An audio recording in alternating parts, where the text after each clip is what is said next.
Boom!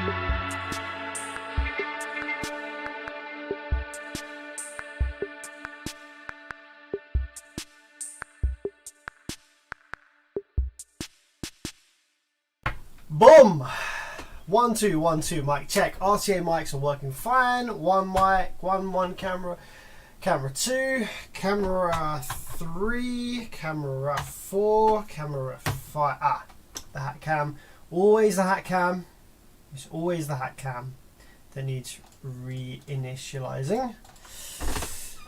1 2 3. Boom! There you go. It should come up now. Come on. There we go. There it is. There it is. There it is. There it is. How's it going, guys? Good evening to y'all. How's it going? Hope you're having a good week so far. It is currently Wednesday, the 30th of... I was going to say April then. March. Nice. Yeah. Hope you're having a good week. Midweek vibes, midweek repairs. So, now, this evening's repair could go one of two ways. So, the last time we looked at Rockford Fosgate Power Series on this channel, it was an absolute, and this is by all means an understatement, an absolute freaking ball ache. It was a massive mission, but we did get there in the end and it was very satisfying. Now, tonight we're going to be looking at a mono from the same range, from the same Rockford Fosgate range of amplifiers, the Power Series. We're going to be looking at a 2500 1BD. So this is a constant, I think this is a constant power.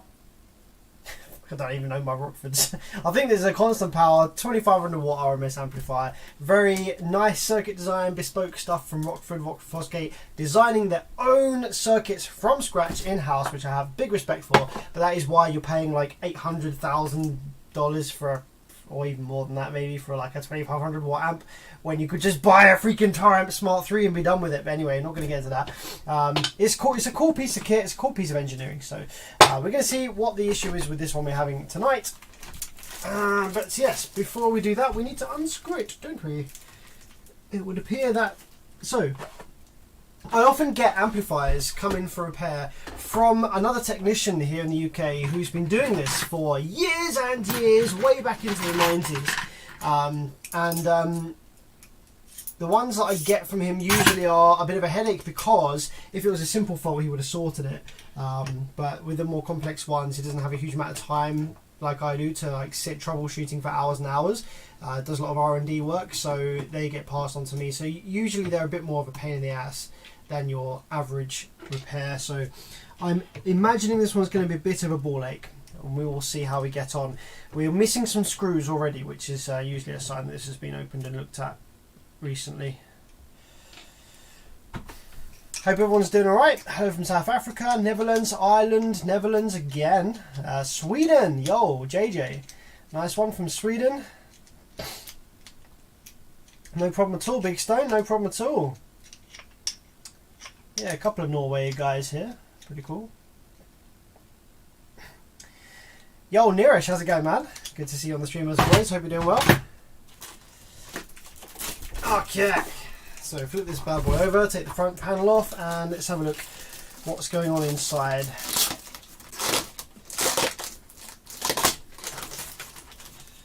I'll try and keep this plastic on here. Okay. Righto, cool. So possibly some of the screws are actually in here. By the looks of it, what do we have in here? We have the output drive card. That's never a good sign. So the output drive card has been removed already. Okay. So this, yeah. Wait, that's not, is that the output drive card? Yeah, that is the output drive card. This is pretty simple actually. This is actually a lot more of a simple circuit design than the Class D full range that we looked at on the previous repair stream. So let's take a look. So this amplifier has come to me with the output drive card already removed, which is a sign of things, I think. So this is the output drive card for this amplifier. What do we have on here? We have... Wait, no, this isn't the output drive card. What? This has a TL494 on it. Huh? What? AB power supply. Is this really the right card for... I'm actually questioning whether this is the right card for this. This has a TL494 on it and an LM3390, sorry, DG. A couple of LM33. I don't think this is the right card. Hang on a minute.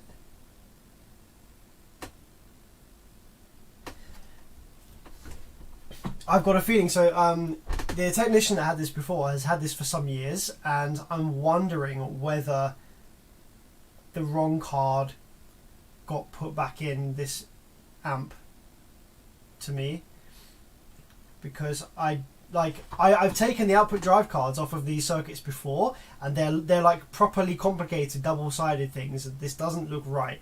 If we take a look at the actual power supply drive card in this amplifier, which is just over here, okay, you can see here that we have a very similar looking board. We have the two LM339DGs. Yeah, so look at this power. Look at this card, right? This is called BD power supply. This card is called BD power supply. We have a couple of probably dual or quad op amps or comparators. What I can't remember what these are. These LM339s. Then we have this UC3526 ADW, which is probably going to be some kind of pulse generator. We have quite a rusty looking capacitor there. And we have a marking on here called BD power supply. Now this card, which has been supplied with this amplifier, also has the two LM339s, but instead has a TL494 in place of the UC3526, but it looks very similar in its layout, and it also says AB power supply, and this one says BD power supply. So I don't think that we've been given the right card for this. I don't think that goes there. Actually, no, it doesn't. The fucking pins don't even match up. Look, there we go. There's proof. The pins don't even match up. Oh my god! I wanted this live stream to be like a whole thing on repairing this amplifier, but it's been supplied with the wrong drive, with the wrong card. I guess we're doing something else then. Do I even have anything else at the moment, really, that's worth looking at for you guys on stream? I'm actually surprisingly well caught up at the minute. We could look at the JBL A6000 GTI, but I'm not really prepared for that. Like, for me to look at that, I need to like spend like about half an hour to an hour preparing it for the stream, because I haven't looked at it in like 2 years. Oh, that's really annoying.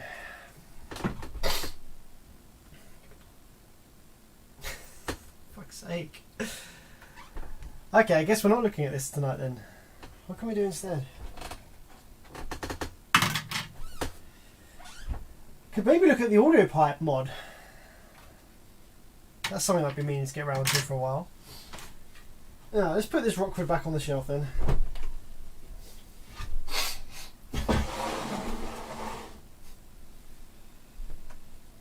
Oh no, I'll tell you what we'll look at. We'll look at this. We'll look at this. Here we go. This is one I've got to look at.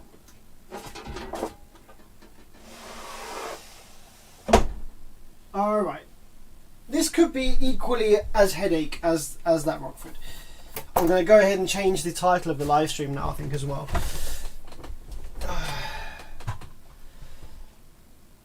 Okay.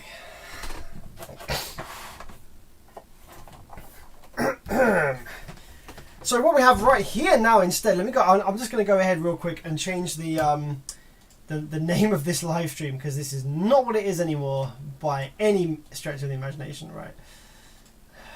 Nope. Okay.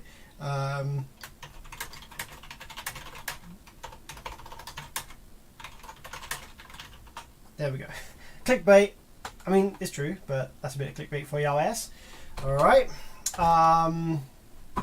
Change the current amp on the stream deck here to X Fire XMF 10K. All right.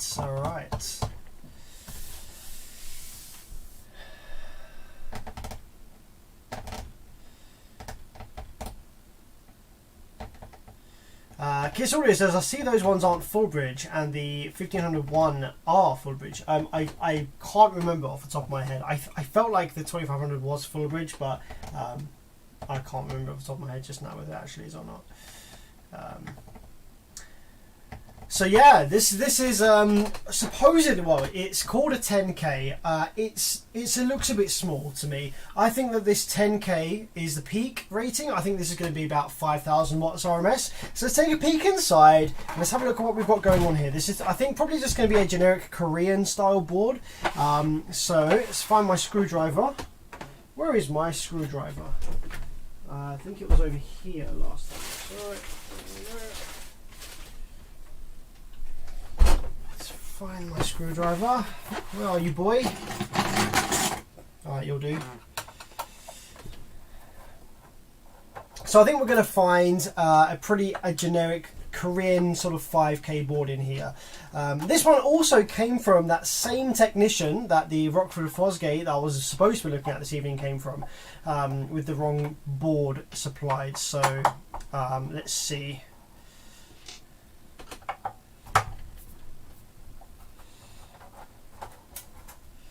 Let's see what the issue is with this one. I think this one was a bit of a weird fault as well.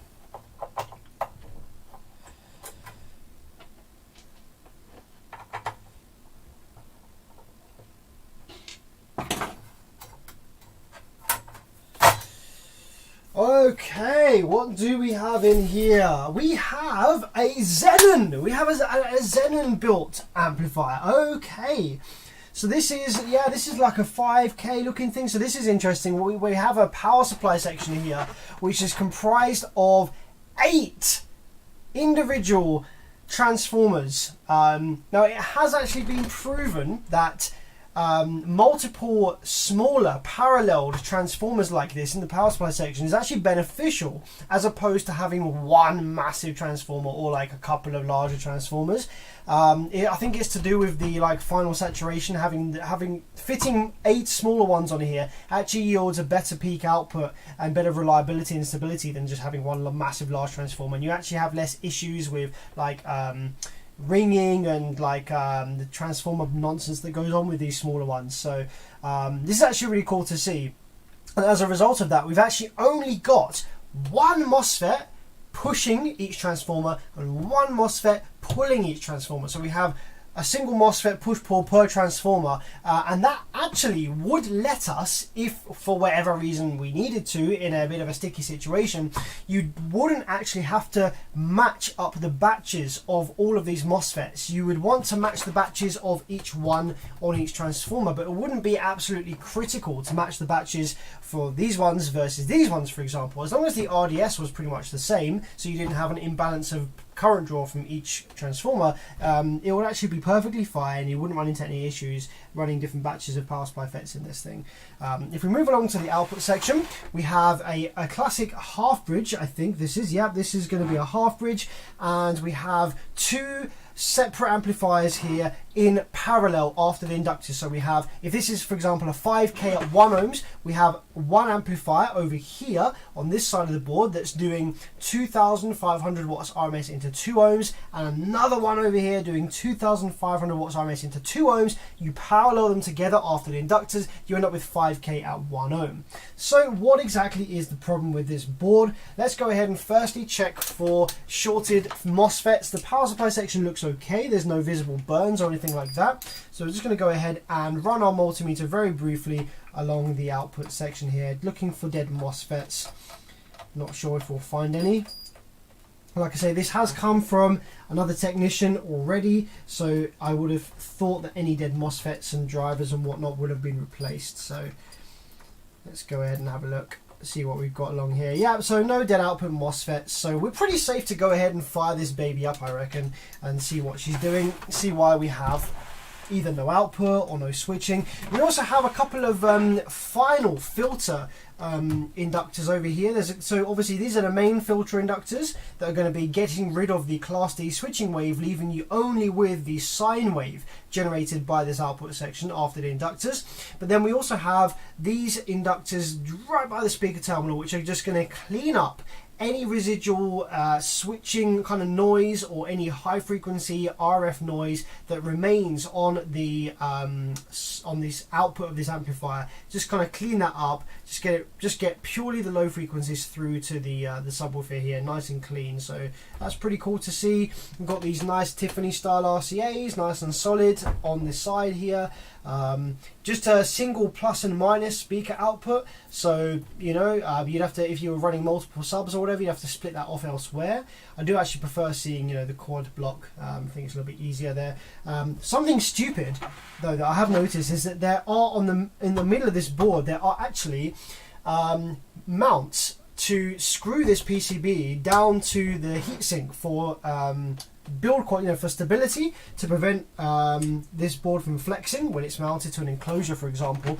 So we have the actual pillars here with the screw holes in them, but there's no screw or thread in them, so it's kind of pointless. Like, it wouldn't have taken 2 seconds just to kind of drill and tap a little bit of thread into the heatsink there to bang a screw in. You got one there, you got one there as well, and another one over here on the power supply side, right at this end over here. Is there another one somewhere in the middle? No, just the three. 1, 2, 3. We just made for a little bit better stability of the PCB, stop it trampolining around so much. Very generic power supply. We've got TL494, push pull, basic stuff. Over here, see these two circuits here, we've got two little rectifier circuits over here, these diodes here. So one of these transformers, this one right here, is going to have some tiny little auxiliary wires. You can actually see them just here, these very, very thin little secondaries coming off here, and this is going to be responsible for generating 12 volts reference negative rail, ready for the drive chips to work with. This one over here, these little auxiliary secondaries, these are going to be generating plus minus 15 volts, ready for all of the preamp section, op amps and such over on the output side as well. So yeah, we've got basically 3 different power supplies. We've got the main power supply for the rail voltage, and we've got 12 volts reference negative rail, and then we've got plus minus 15 volts for the op amps. And then moreover, if we go all the way over to this side of the board as well, there's going to be a couple of 5 volt regulators just here. These are some just some very basic linear regulators, LM7805 and 7905. So these are generating plus minus 5 volts, and that is going to be for the op amps on the drive card itself for PWM generation. So yeah, a bunch of different voltages all generated around here. Now, I've just noticed that there is an op amp over here on headers, which is it's actually in a socket. And I don't imagine that that's factory. That looks like the kind of thing that this other technician that this amplifier's been to would do. So that's pretty interesting. I suspect we might actually have an issue then with the signal pass through, like the preamplifier stage. So I'm going to go ahead and apply some power wires in now to this amplifier, get this thing powered up on the bench and see what exactly it's doing. Maybe the right board is inside this amp. That would be a blessing, wouldn't it, Sergio? That would be a blessing.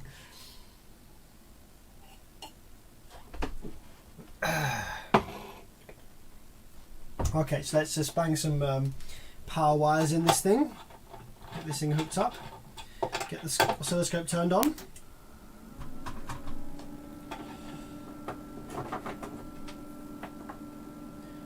Was that saying 1994? This is an old scope. A lot of my equipment is actually pretty old. One of my power supplies is from 1993. My soldering iron was last serviced in 91. I'm not sure how old the lab power supply is, but I don't think it's that new either. Well, they do still sell them, so it's not that old.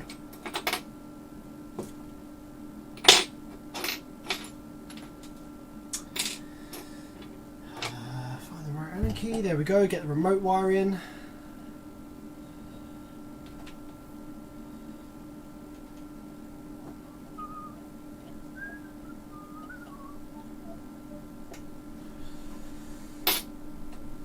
Okay, I had pizza for dinner. I loved it. It was so nice. So let's get the power supply turned on. So we are going to stick with nice low voltage to start with, about 9.6 volts there. I'm going to allow about 5 amps into the board to get it powered up and idling. So let's flip her back over. Get the scope a little bit closer there.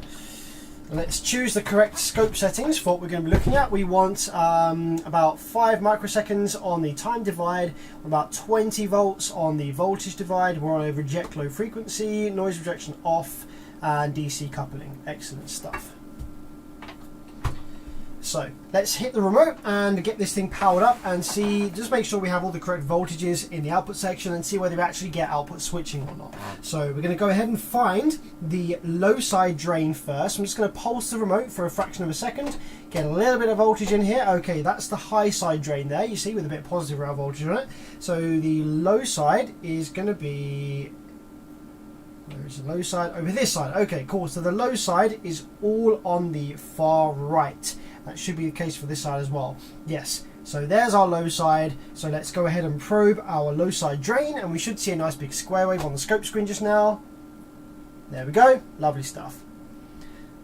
So yeah, we have a 95.7 volt RMS switch wave with, oh wow, holy shit, that is very low switching frequency. We have 53 kilohertz. Very, very slow switching frequency here on this amplifier. If we go up on the voltage, you can see it does actually increase a little bit. If we go all the way up to 12 volts, you can see that we actually get 66 kilohertz. So this is a nice low switching frequency, which is actually perfect for subwoofer amplifiers. You don't need a high switching frequency. It just stresses the circuit more than necessary.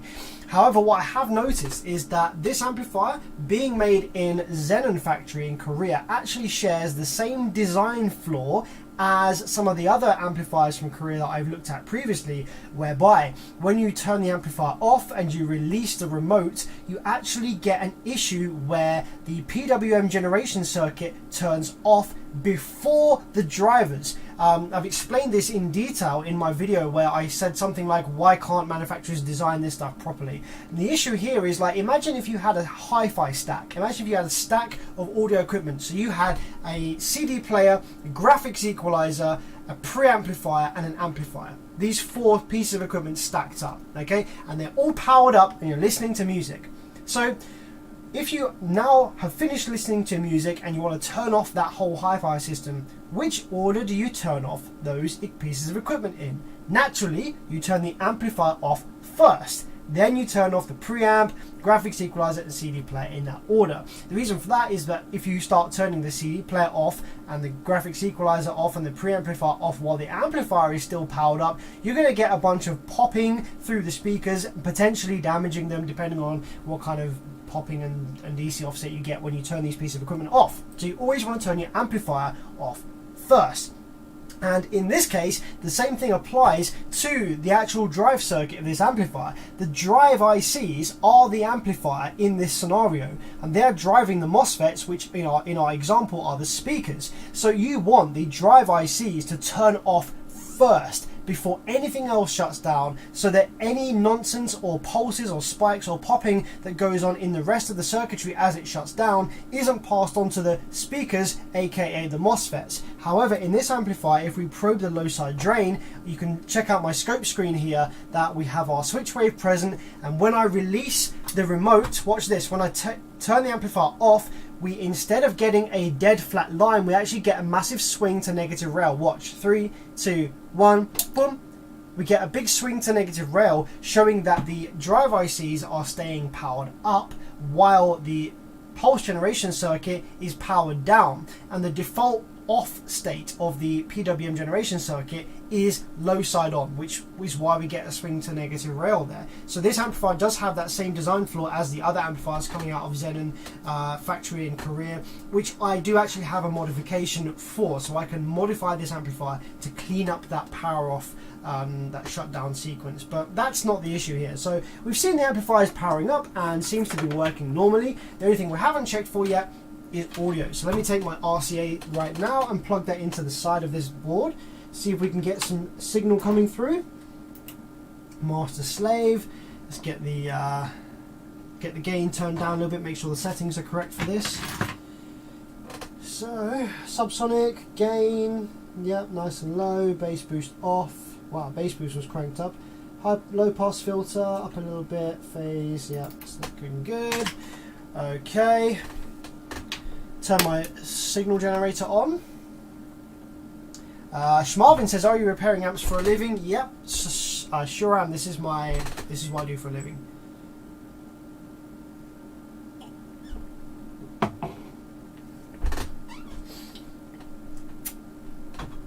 Okay, cool. So we've got 45 hertz at the moment going into the RCAs.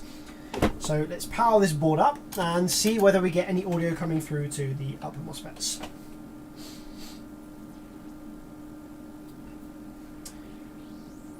So the way we'll know that audio is getting through to the output MOSFETs is that they all start oscillate. Oh, well there we go, they are. Eh? Oh, okay, so we are getting audio. Okay. So we are getting signal. Yep, got a sine wave going on. Alright.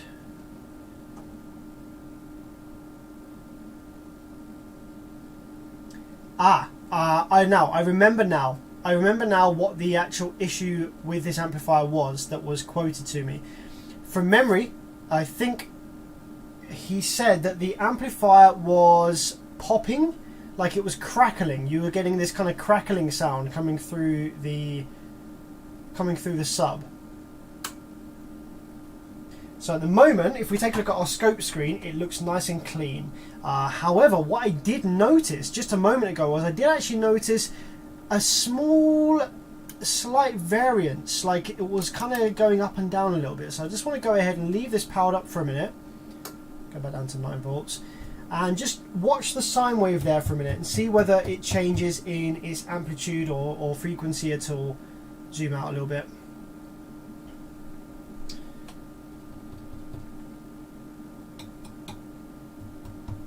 I'm just tapping different parts of this board as well. I'm just kind of seeing whether there's any potential vibration damage or anything going on like that.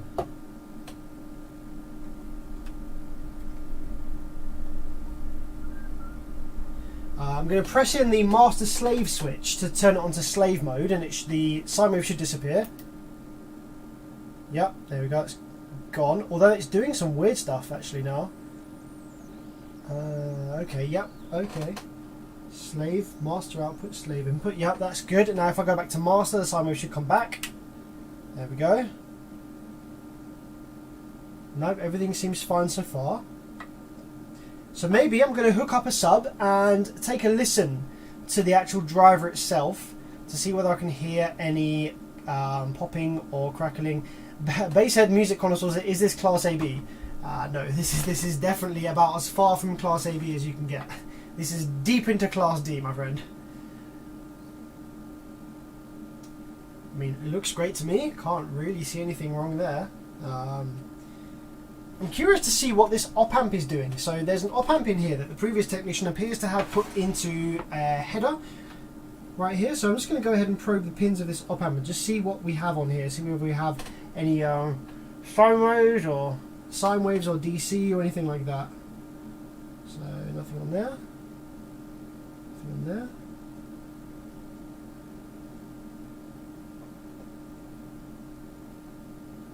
Little sine wave on there. Maybe sine wave on there.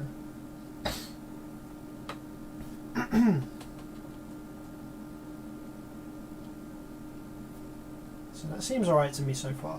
Not really seeing anything that I'm concerned about here so far.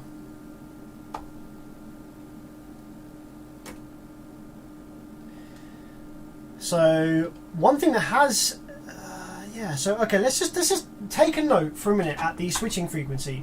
One thing that I noticed as we were powering this up a minute ago was the switching frequency did seem to change a little bit. It was like jumping around a bit. So at the moment we're locked at 51 kilohertz. So I'm going to turn the amplifier off and we get that big swing to negative rail again. I'm going to go up to about 12 volts on the power supply right now. I'm just going to turn it on again and we're just going to take note of what the switching frequency is and whether it shifts or moves around at all as it powers up. We're 64 kilohertz now. Relays click in. 64 kilohertz. Yep, that's good. Stable. Seems fine.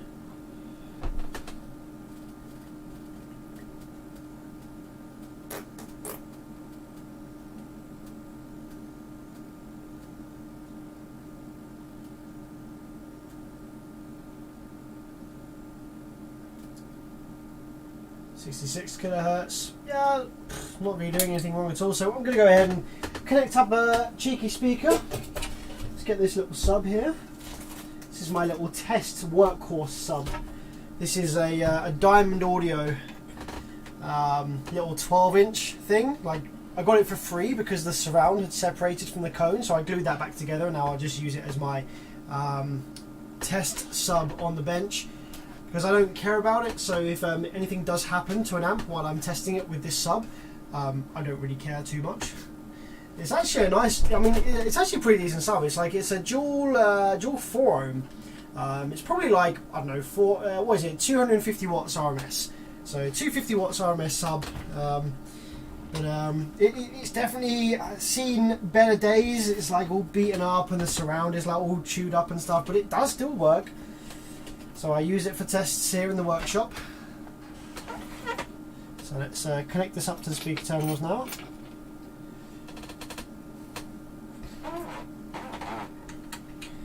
Scrape and Bait says you should dyno test amps. Honestly, there's no point in me dyno testing amplifiers because you already have Big D Wiz, Derek Wilson Audio Labs doing fantastic in-depth amp dynos, and the amplified dyno from Steve Mead is not cheap. Like, there's no point in me buying that really and doing videos as well, because Derek's already doing that and he's doing a great job at it, so there'd be no point in having a second channel doing the same thing. Especially considering that I'm in the UK, so I don't get access to the same kind of amplifiers that you do in the States, and there's a bigger market for it in the States. So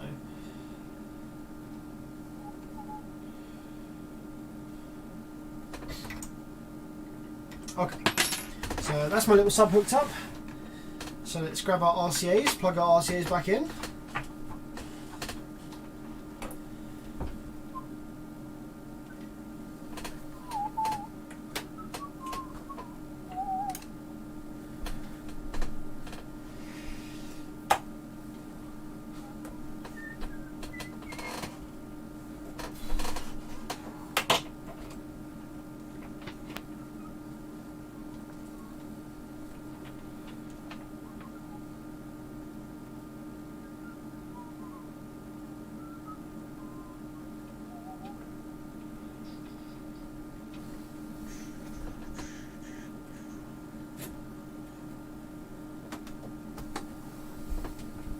Okay, so let's power up and see what it does.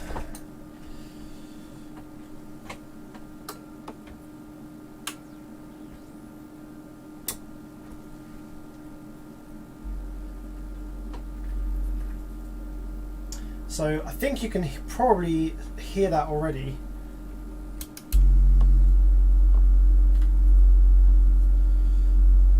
So what I'm listening for is I'm listening for like crackling sounds.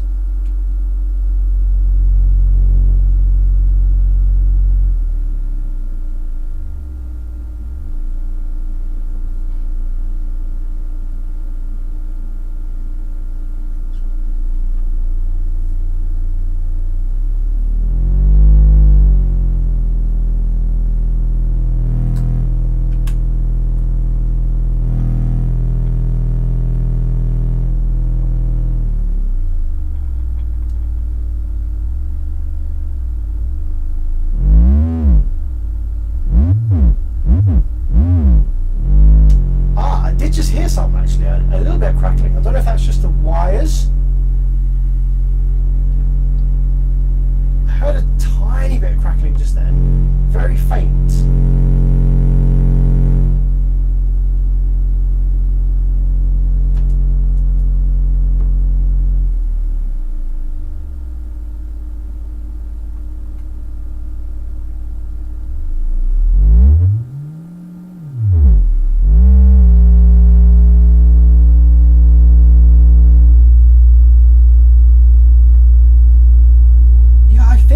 Just about make it out. It's very, very faint though. I can't imagine you'd hear that in the back of an install.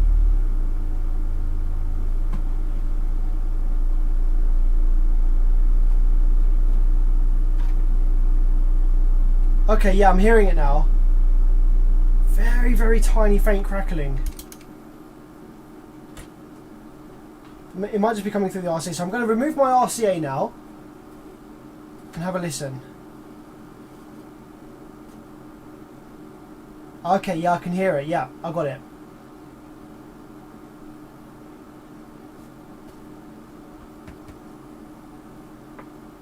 I got it. I got it. I wonder if you can hear that.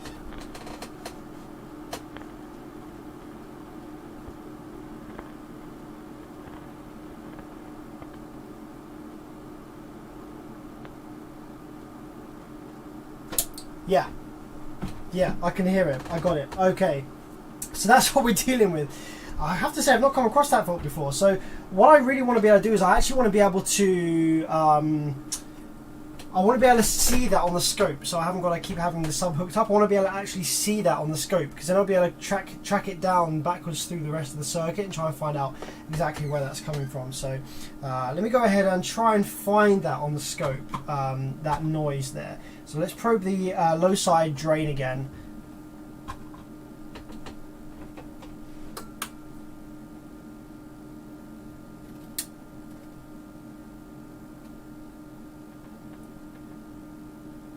Okay. Ah, there we go. There it is. I saw a small shift in the duty cycle just then.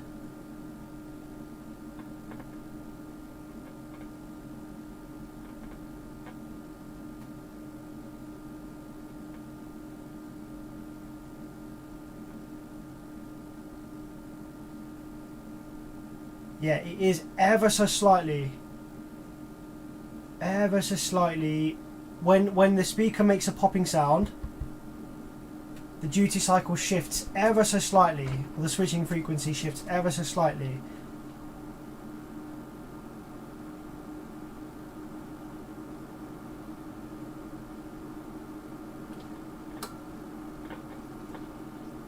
That's quite a big one then.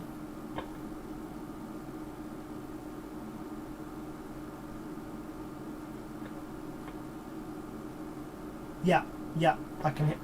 There's a big one, there's a big one. There's a really big one. Oh, wow.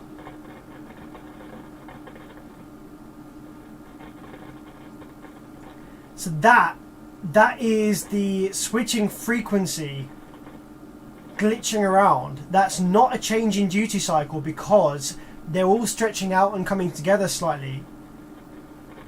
So that's going to be not an issue with the preamp circuit, that is an issue with the PWM generation circuit. So that's going to be something a little bit unhappy on the output driver card. So I think the first thing that I want to do now with this one is I want to go ahead. Well, actually, there's a few things I want to do actually. Okay. This is cool. This is not a fault that we've really seen before or messed around with before. So just looking at this and what this is doing, the first thing that I would think is to go ahead and change the op amps on the output drive card, the TL072C, the LM211. Those two things are going to be what's responsible for basically setting this whole thing up. I also want to go ahead and I want to probe and have a look at what the signal going into the IRS21844S looks like. So I'm going to go ahead and AC couple my scope and probe the input wave. Oh, that does not look nice. Okay, that's part of our issue. So what I'm probing right there is the input wave to the IRS21844S. That's not looking so pretty. It should definitely look a bit cleaner than that. That's one side. Let me see what it looks like on the other side. Yeah, so it looks pretty bad on both sides.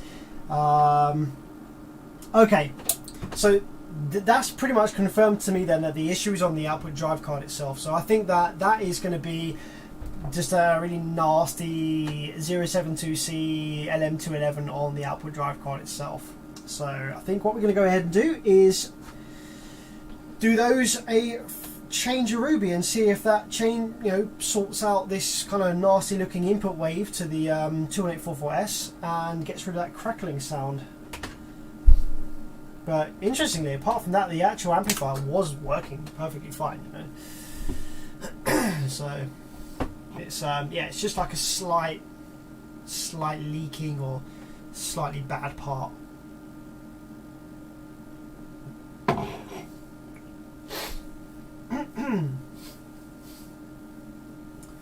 Big Ben says you could take a hot air gun, free spray, etc. Go over the PCB slowly, see if the problem gets worse or disappears. So what I imagine is, if I blew my hot air gun at these op amps, then it would either crackle a lot more or it would sort itself out. So because now I'm going to do a little bit of voltage injection here, just because because we're on live stream. So this amplifier has pretty high voltage rails, okay? So in order to actually probe around and mess around and do things on this board, it requires having the power supply section fully powered up with high voltage present, and it's a little bit dangerous. If you slip your probe, you end up blowing something up. So what I'm actually going to go ahead and do is I'm actually going to go ahead and inject some low voltage supply rails to this amplifier, which will allow me to just get this amplifier powered up with a much lower rail voltage, get everything much safer, and then we can actually try some of those experiments by blowing hot air at the op amps and just seeing what happens, for example, without the risk of blowing the MOSFETs from high voltage drive issues and stuff like that. So let's see then, what do we have? I'm just going to go ahead and find our voltage regulators. We have on the board here, we have our plus minus 15 volts over this side. If we go ahead and find my screwdriver again, where have I put it? Lost another screwdriver. Have I really lost another screwdriver? Okay, let's use the electric one. So let's go ahead and remove this. This is going to expose the 15 volt regulators just under here, which are quite important for us. So there's our 7815 and 7915. So we're going to go ahead and inject some voltage onto those, which will then in turn also generate plus minus 5 volts. We also then need to hook up some wires to whatever is dealing with the 12 volts regulation, which is going to be over here. Over on this side of the board, we have a big transistor here, the D718, and that's going to be working alongside a Zener diode, which is this DZ15, which is going to be responsible for generating 12 volts reference to negative rail. So let's go ahead and find all of these different voltages, different pins and stuff. So the 7815 and the 7915, I'm just going to go ahead and find the inputs and outputs to those. The inputs to those is going to be the rectified voltage coming from this circuit over here. Let's zoom out a little bit.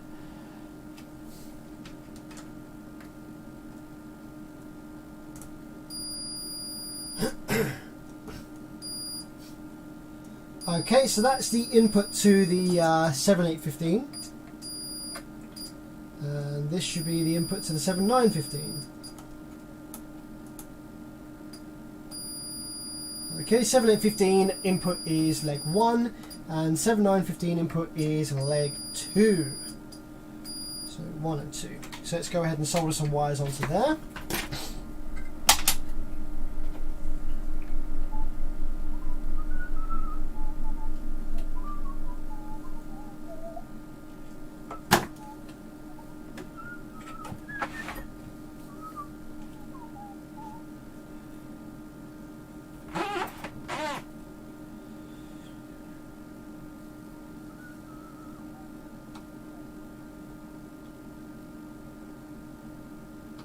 So this is going to allow us to inject some voltage into the input of the 7815 and the 7915, which is going to allow us to just inject some voltage in there. So we can supply these voltage regulators with something.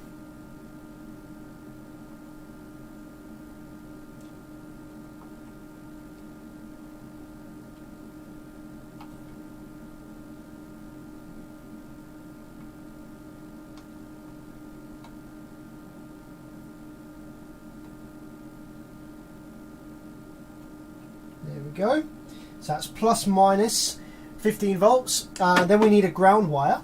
So let's take a black one maybe, or a green one. What have we got spare? Got a white one here. I've got to take a white one. So we're going to go ahead and find ground now. And ground is going to be the one that has connect continuity between both of them. which is either any of these. Where's ground? Where is the ground? Speaker negative maybe.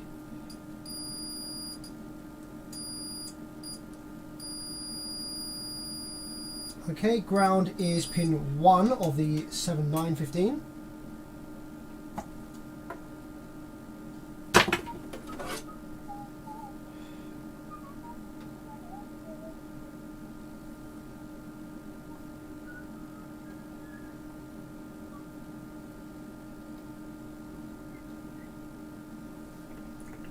Okay, cool stuff. So now we've got our plus minus 15 volts voltage injection wires hooked up. We have our ground reference. Now what we need is we actually need some rail voltage injection as well. So as we saw earlier, we have positive rail is over here. This is our high side. This is going to be our positive rail. So we can go ahead and inject the same voltage there coming from our plus 15 over here into our rails. So we're going to have plus minus 15 volt rails as well.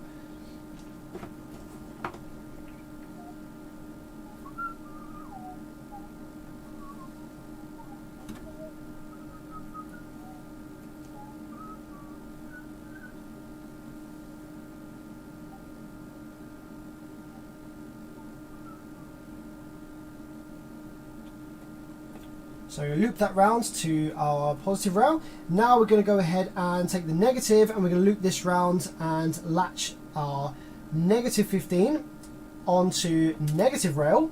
And negative rail is going to be on our low side over here, which is going to be just the low side source over this side.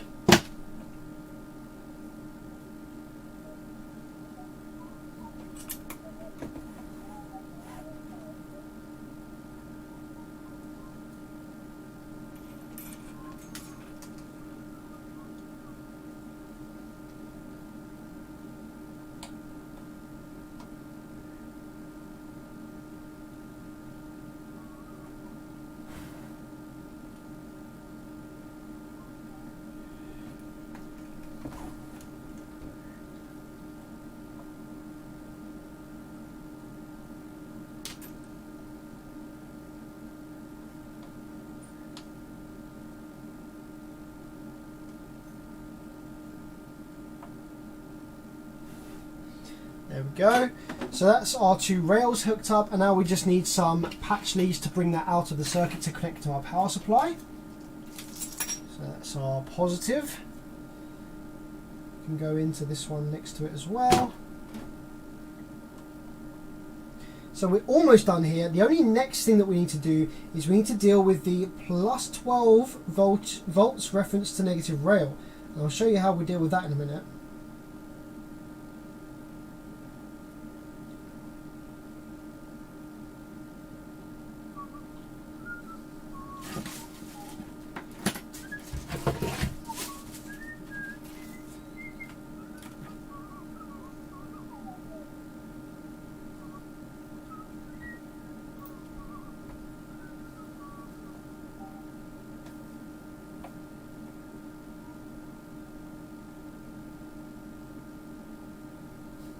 Okay, so let's hook these wires up to our power supply to start with then. We have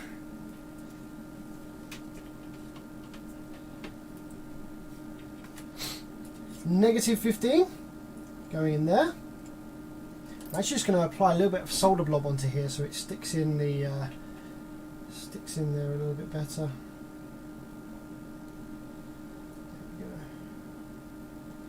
There we go. So that's our negative 15. Now the red is our plus 15. It's going to go in there nicely. There we go. Our ground reference.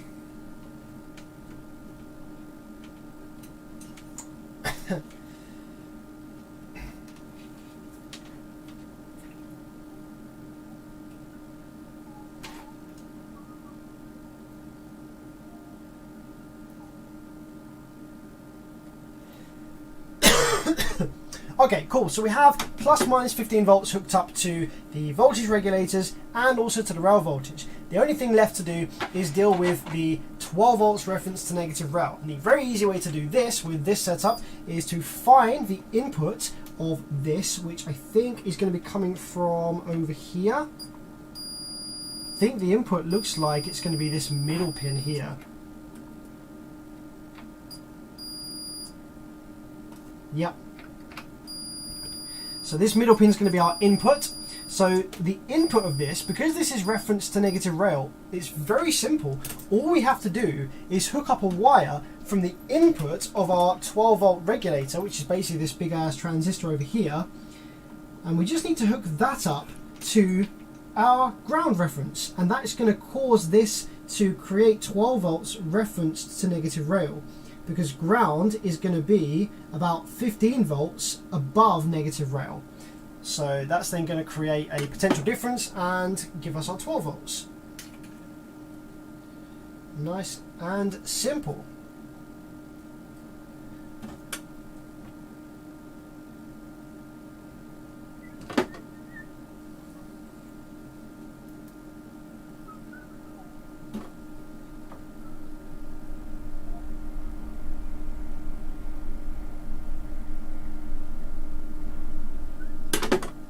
Now hopefully this amplifier will power up with the low voltage rails. Most of them do. Okay, cool. There we go. There is all of our patch leads in. We are injecting plus minus 15 volts there, ground reference, rail voltage, and 12 volts reference to negative rail. And I think that's all that we need to do. I think that's all we need to hook up. So I'm going to go ahead now and power up my little power supply here, which is going to be creating plus minus 17 volts. You can see there I've got 17 volts on the plus and 17 volts on the minus, which is then going to cause the 15 volt regulators to regulate that to 15 volts, 12 volts, and going to give us our rail voltage. So fingers crossed, hopefully I've done this right, and this should give us output switching. So ready, 3, 2, 1. Okay, there was an attempt there at output switching, but it didn't like something. Something was a bit funky there.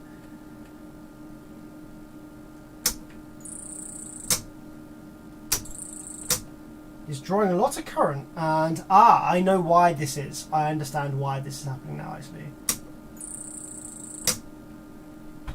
So this amplifier, the switching frequency changes with the rail voltage, and because we noticed that just now when we were powering the board up with the full rail voltage actually. And so when we have only as little as plus minus 15 volts worth of rail, the switching frequency is so low that it actually works its way, it actually passes straight through the filter network, therefore drawing a bunch of current from the power supply. So unfortunately in this instance our little voltage injection mod isn't going to work, because the switching frequency is tied to the rail voltage in a strange way. So it was worth a shot, but I mean, it does work. it does actually work. It does start switching, so the thing does actually come to life. But oh, actually no, hang on, this side doesn't. Maybe that's why. Oh, okay, we actually only have one side that's powering up just now. What is that? Maybe that's why it's drawing a bunch of current. That side is powering, but this side, oh, there we go, it is. Yeah, so yeah, that is the issue. The switching frequency is way too low, so that's why that's not working. All right, no worries. We tried. So we're just going to have to go ahead and power the board up with full rail voltage. That's absolutely fine. But I just thought that it'd be worth trying that to see whether we could make this safer to work on with a lower voltage. So let's go ahead and remove our patch leads, and we're just going to have to power this up with the full rail. So like I said, the first thing that I want to try on this board is swapping out the TL072C and the LM211 on the output drive card itself, because those things are the parts which are going to be generating the pulses for the input of the TL49, sorry, for the IRS2844S, which is what was giving us bad waves. So I think they're the first things that we should try changing.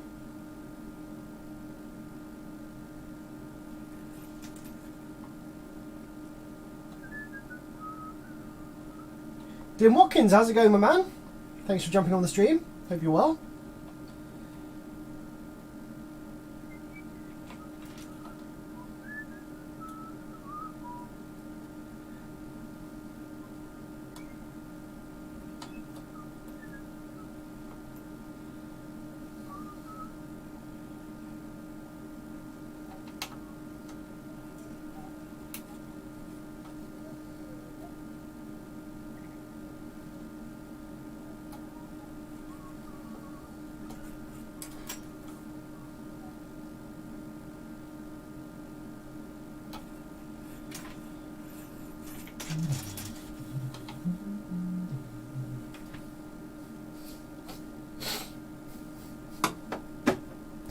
Okay.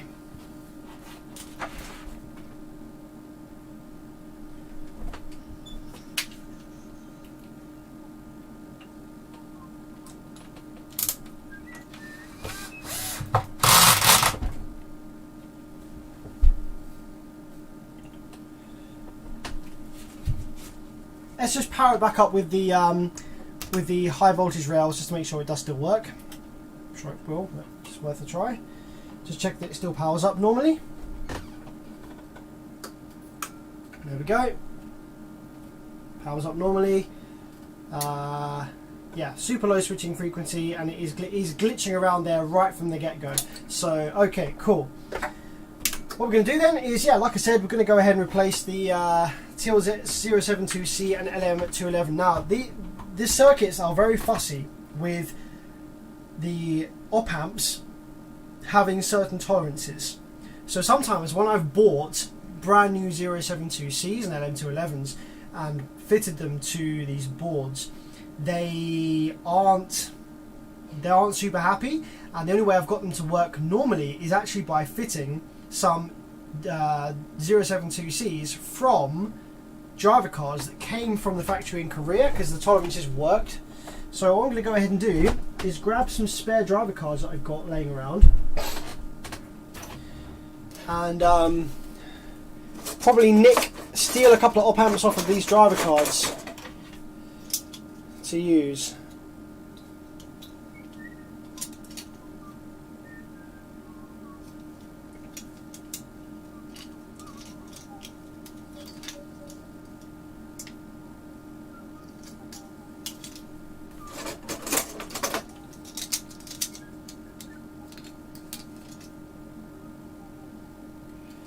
There we go. So here's one that I can probably steal from, because it doesn't have any legs or anything. So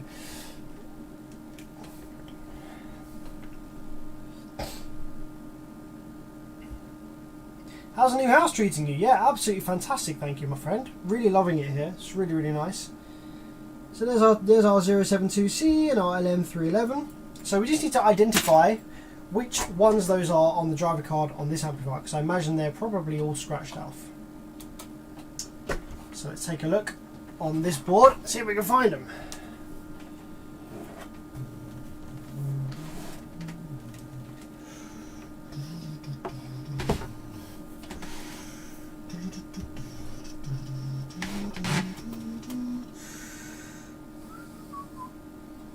So yeah, they are scratched off, the markings are scratched, but we can probably figure out which one's which.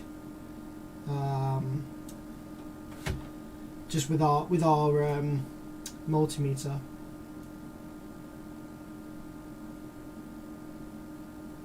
I think this top one's the 211. I think I can actually still just about make out the marking on one of those. Let me just grab my microscope real quick.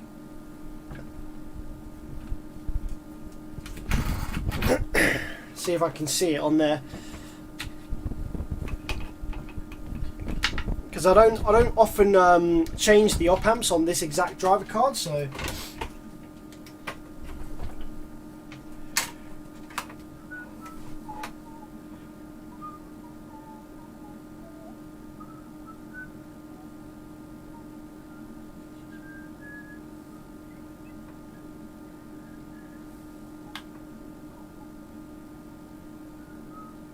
probably need a bit more light in here, really. Okay, so there's our 2093.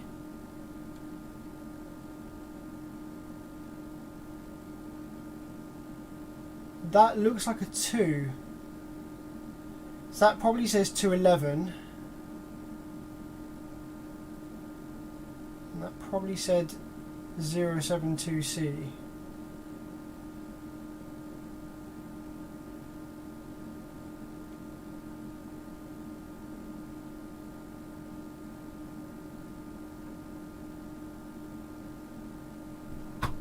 Does anyone else know off the top of their head? I can't remember which one's which. Let me see if I can just figure it out. If we've got this one here, because we'll be able to just do some quick continuity checks to see which is which. So the VCC going to them is both the same. So let's just see whether we have any continuity from one to the other, and we'll be able to figure out which is which.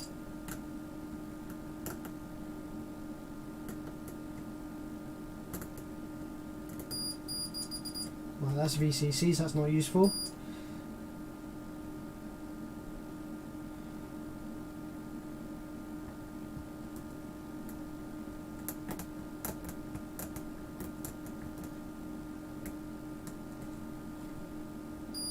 Right, well, on this one, it looks like the 072C has continuity from pins, what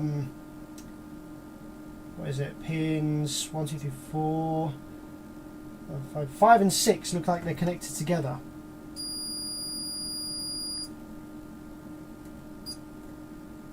So pins 5 and 6 are connected together on the 072C.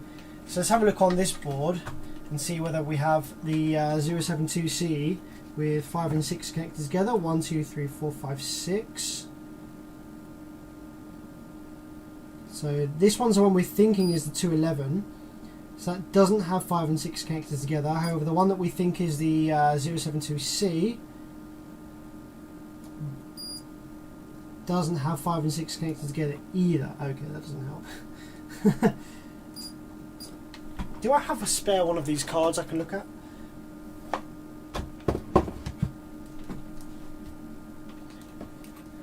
This is the Zenon, ZN.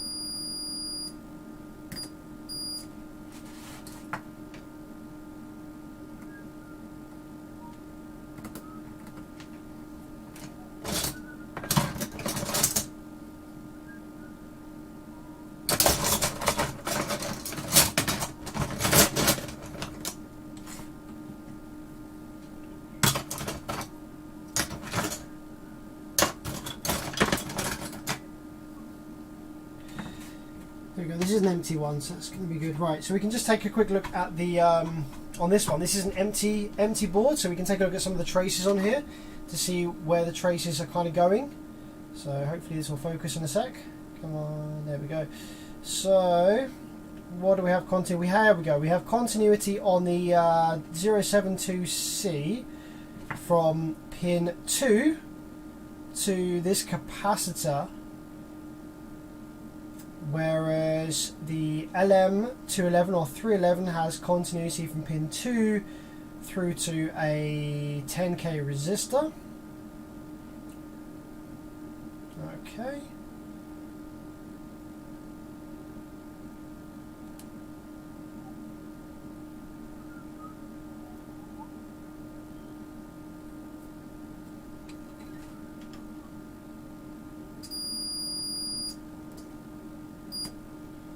Okay.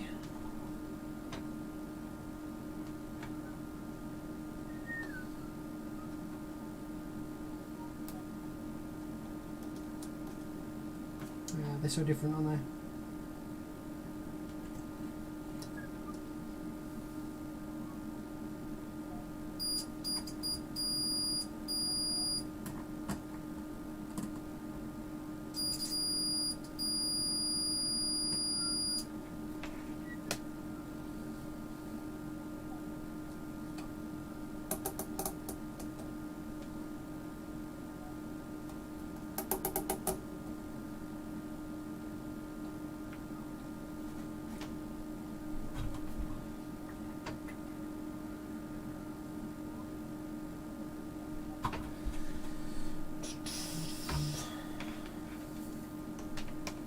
So at the minute I'm just trying to figure out, so there's two op amps on this board that are scratched off. I'm just trying to remind myself, trying to figure out which one is the 072C, which one's the LM311. And I don't have a spare exact one of these boards to kind of go by, so I'm just looking at these other very, very similar boards to give me some indication as to which one is which. We should have the... So let's get one of these quad cards out. See whether that's any easier to have a look at. That one there, we have 4.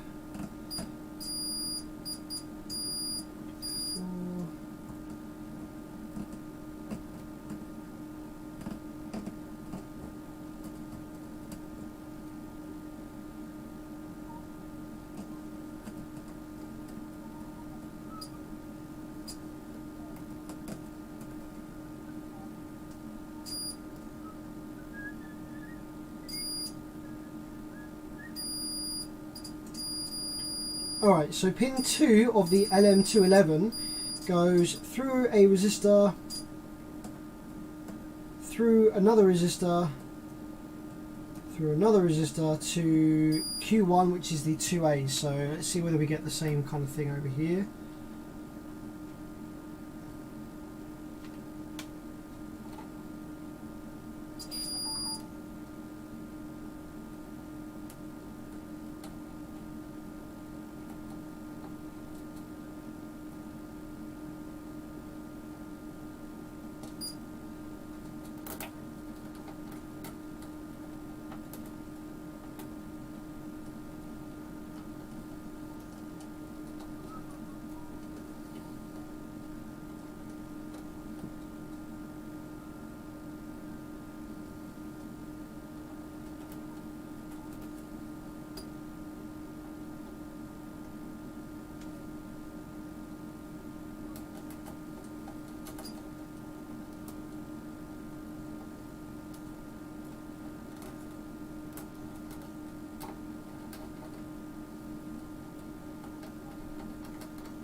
This doesn't seem to go anywhere.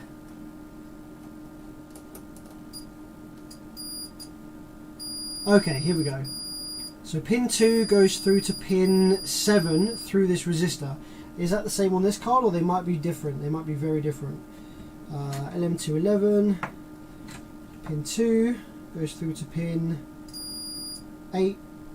Yes, there we go. Okay, thank fuck for that. So we have confirmed which one of these is the 211, which one of these is the 072C. This middle pin, this middle chip here is the 211. This bottom one here is the 072C. Excellent stuff.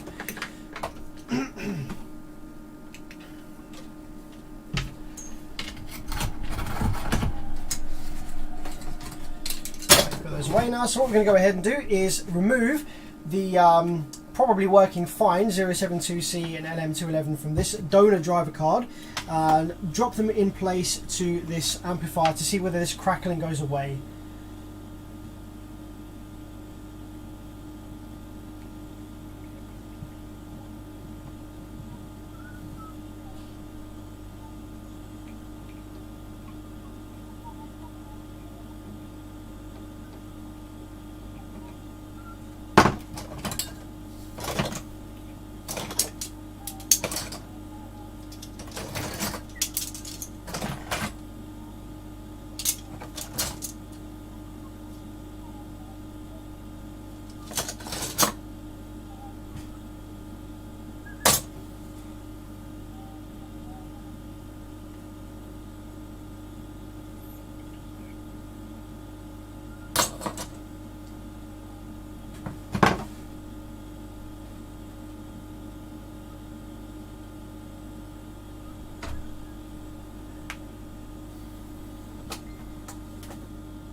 Now with these op amps, they are actually very sensitive to high temperature, so when I'm heating them here just to take them off the board, I'm making sure to kind of stay away from the chip itself and just kind of go around the legs, just kind of heat the board around them rather than heating the actual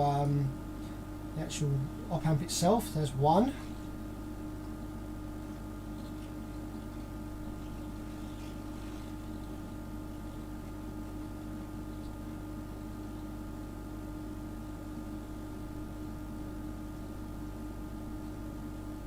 2. Okay, great stuff. Now let's go ahead and remove these parts from the amp itself.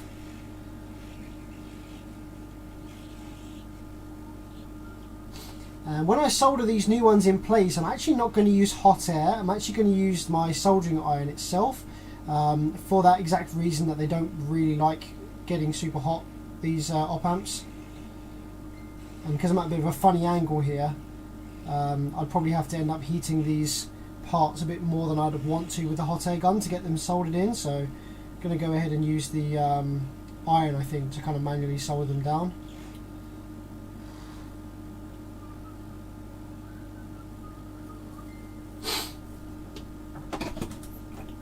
Okay, so we have this one with the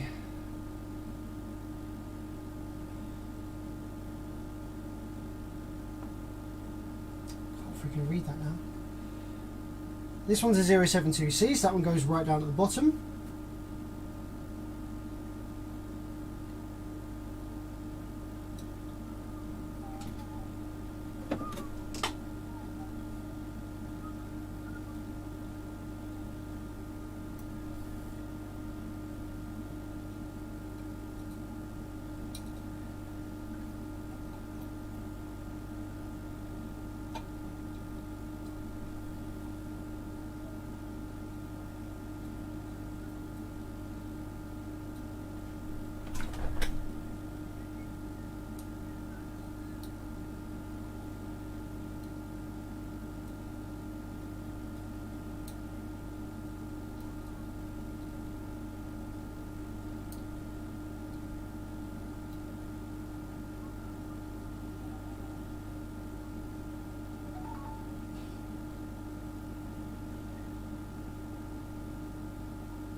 I'm just trying to latch pin 1 down first. Maybe I should just use the hot air. The only thing is these don't really like hot air super lots. I'll try and just be careful. It's very difficult at this angle to solder with the iron and get this thing lined up straight.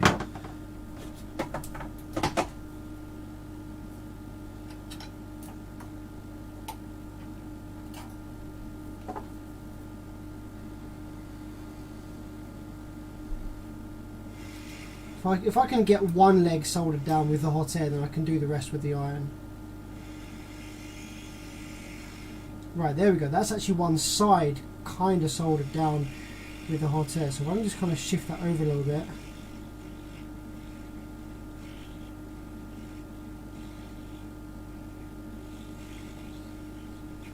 There we go. That's actually all legs. Yeah, so that's soldered down quite nicely just with the hot air there. That's cool. Great stuff. Now I need the other one, which was this one, I think. LM311. There we go. Lovely stuff. A bit more flux. Can never have enough of this stuff.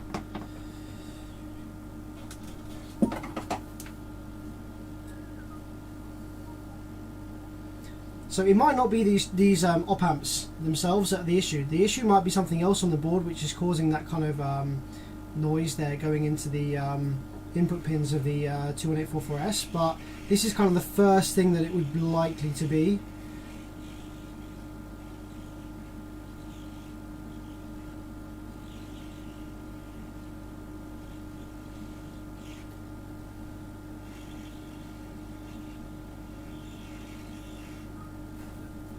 Okay, cool. So that's those two new op amps soldered down in place. Just going to let that whole thing cool down. I'm not going to try and speed up the cool down with some isopropyl alcohol, freeze spray, or anything like that, because it can damage the silicon structure inside those op amps by cooling them down too fast. So I'm going to let them cool down slowly to room temperature before we power it up and see what it does with those new op amps in place. Let's have a look at some live chat.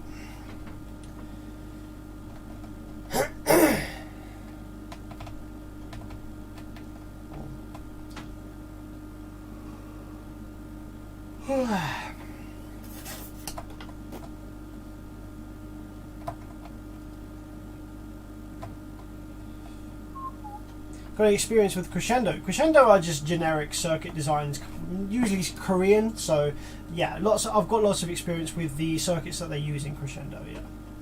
I think Crescendo had some issues with build quality. There was a lot of vibration damage that happened with those, if I remember rightly. Maybe not. No, that wasn't Crescendo. That was CT Sounds. CT Sounds had a lot of issues with vibration damage, but I'm not too sure about.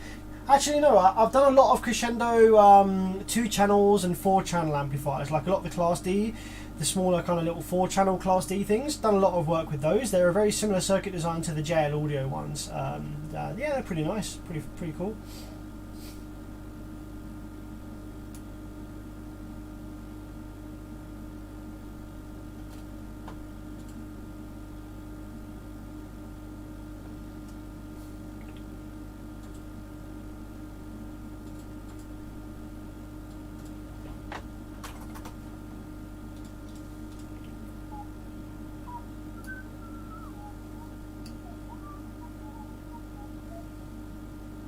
Big Ben says, what does Big Ben say? I'm not sure.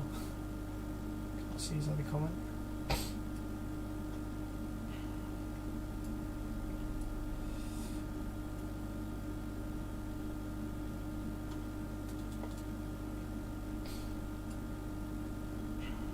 Sam, how hot do you have your hot air at when you are using it to solder? Well, I don't really know. See, the hot air station that I'm using is just a very cheap one, and I don't know how accurate the temperature readout is. Like it's set, like I usually have it set to about 400 to 420 degrees Celsius, but I wouldn't bank on that being accurate by any stretch of the imagination. And also with hot air, right, the temperature is very, very dependent on how far you hold the gun from whatever it is you're heating up. So even though the air coming out of the gun might be 400 degrees, by the time it's travelled an inch, 2 inches, a couple of centimetres, it will have massively cooled down. So the temperature is very, very different depending on how. Look, I can take my hot air gun right here, right? It's currently set to 416 degrees Celsius, right? And I can hold my hand here away from the heat gun, and it feels warm. It feels like a hairdryer. If I start getting too close, all of a sudden it's getting hot. And suddenly it's getting too hot now. So the temperature is very dependent on how far you hold it from your hand, and also the duration. I can hold it close to my hand for a very short duration, and it hurts a bit, but it's fine. So it doesn't really matter like what temperature you have it set to, as long as it's hot enough for you to be used to doing what you're doing with it.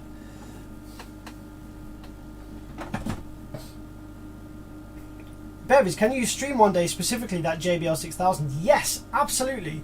The plan is to do a massive long, probably like saga. It's going to be longer than one stream because I think there's going to be very weird, complex issues with the amplifier. So the plan with the A6000 GTI is to do a very long live stream series with that to get that up and running. But I just need to prepare. I need to kind of get my work cleared out so that I haven't got much else going on, because it's so big that it takes up such a massive amount of space in the workshop that for me to get set up for repairing it is going to kind of put me out of action for a lot of other smaller stuff. So yeah.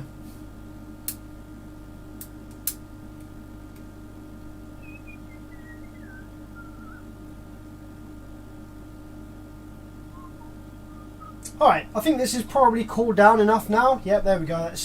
That's kind of nice and cool on there. This is very lukewarm. So I'm going to try and power the board up now and see what it does. I don't know the condition of the op amps on there. I don't know whether they're any good or not. So I'm going to go ahead and power it up now, just see what it does. And it might not work. It might do a bunch of nonsense. Who knows? We'll see what it does. And hopefully that has resolved the issue, but I don't have a great deal of confidence, to be honest. I think we might be battling with this for a little while. So I'm going to go ahead and turn the voltage right down to 9 volts, just keep the rail voltage nice and low. And yeah, I guess just power it up and see what the heck happens. I have no idea what it's going to do. We could have no Class C switching. We could have a very poor shaped wave. It could explode. We really don't know. Okay, let's see what it does. 3, 2, 1. Okay, well we have switching there. Nice. We have 34 kilohertz. Now, is it glitching backwards and forwards like it was? Turn the voltage up a little bit. 35 kilohertz. So we have quite a low switching frequency. I think that's even lower than it was. Oh shit, all of a sudden it just jumped to 61. So it's just doubled in switching frequency there. Oh wow, a lot of crackling. I've just realised I still have my speaker hooked up. We have a lot of crackling still. A lot of crackling sounds. So it's not that. Okay, it's gone back down to... Oh wow, the switching frequency is jumping all over the place. Holy shit. Okay, right. Let's have a probe of the input wave to that 21844S, and let's see whether that looks any different or not. Because that looked pretty bad before, so I want to see exactly what that looks like now we've changed over those op amps. If it looks a lot worse, then we know that the op amps are the issue, but the ones I've just fitted are just no good. Ah, it still looks terrible. Actually, it looks kind of the same, kind of bad. Okay, so yeah, the issue is definitely on this driver card. And it's either those op amps, or it's something else on the board, maybe like one of the transistors or something. So let's go ahead and have a look at what the wave looks like going into the resistor on this. So I'm basically going to start tracing back now the drive wave to see where it goes bad, where it starts getting janky. So that's before the resistor. Okay.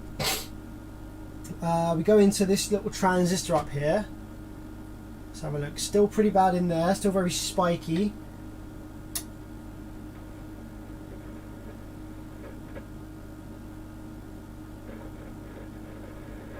It's very spiky all in here, isn't it? It's very spiky. Huge spike on there. Massive spike. Yeah, so yeah, it doesn't look so nice, does it, at all? Very, very spiky.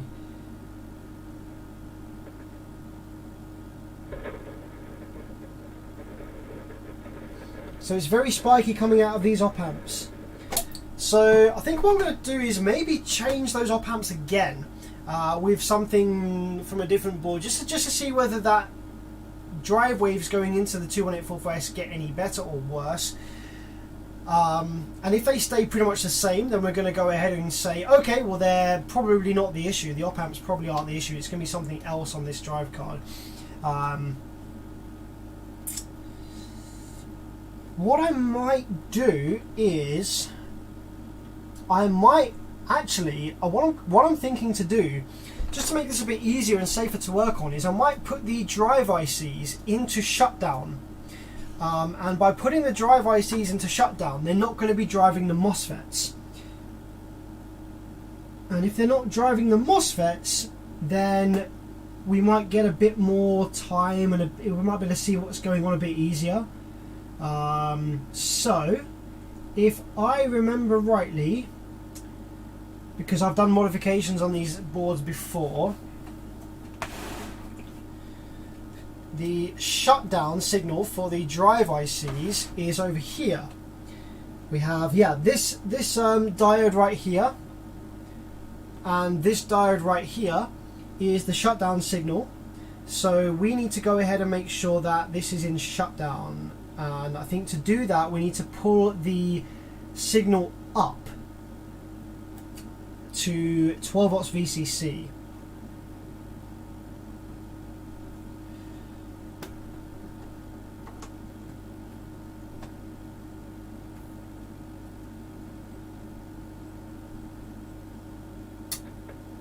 It's proper glitching around. It's nasty. It's really bad.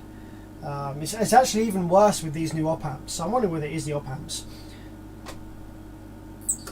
Whoa, yeah, that drew a shitload of current there as it was powering up. So,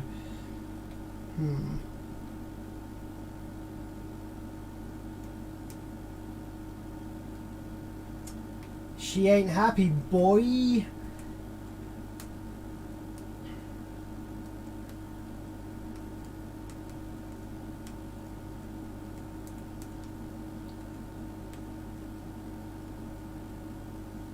Yeah, so I'm going to basically force this the output drivers into shutdown, and I'm going to do that by connecting them to the 12 volts ref negative rail, which is going to be coming from this big ass transistor over here. I'm just going to change that. There, here we go. This big ass transistor over here is what's generating 12 volts ref negative rail. So I'm going to go ahead and connect those to these diodes here, this one here and this one here, and that's going to force the output drivers into shutdown, but it's going to still allow me to probe around with the signal waves going into the 21844S and see what they look like as we change the op amps around without actually risking damaging the FETs. Because what just happened there is I just powered the amplifier up and something glitched out and it drew a shitload of current and it actually emptied the rail caps. So we don't want that happening a lot, because that's going to end up damaging the FETs. So let's go ahead and get this forced into shutdown mode. Mike Honda, thanks for the 20 bucks, my friend. Very, very generous to you. Well, here's a donation towards that JBL stream. Holy shit, thank you very much, my man. Yeah, I'll definitely do it. It's an amp that I need to get out of the workshop ASAP, so definitely be doing it. Thanks very much for the 20, man. Yeah, that's really kind of you. Yeah, I guess it's another driver card saga. Yeah, always like those ones. Can't that crackling be dirty switches and buttons? No, Sergio. So we've already identified that the crackling is due to the switching frequency changing, like glitching around, and that won't happen as a result of any preamplifier issue. That's actually a drive circuit fault. So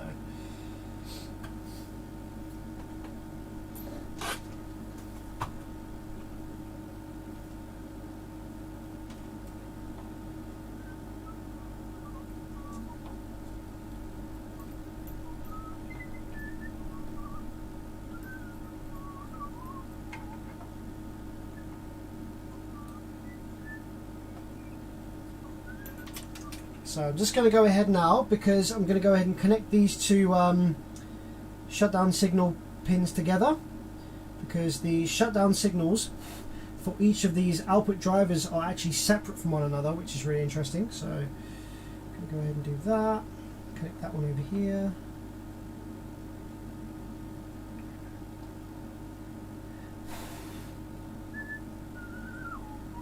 And then we need a patch lead from there all the way over to the 12 volts ref negative rail.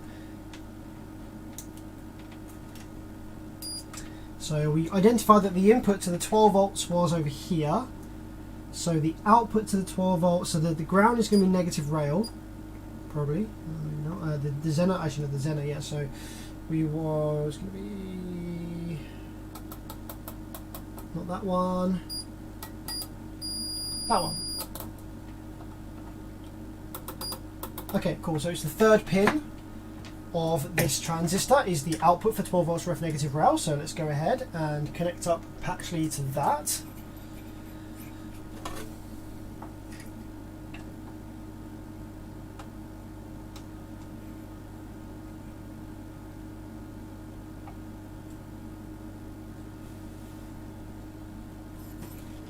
And then connect that over here to our drivers, to our drive shutdown signal, all the way over here.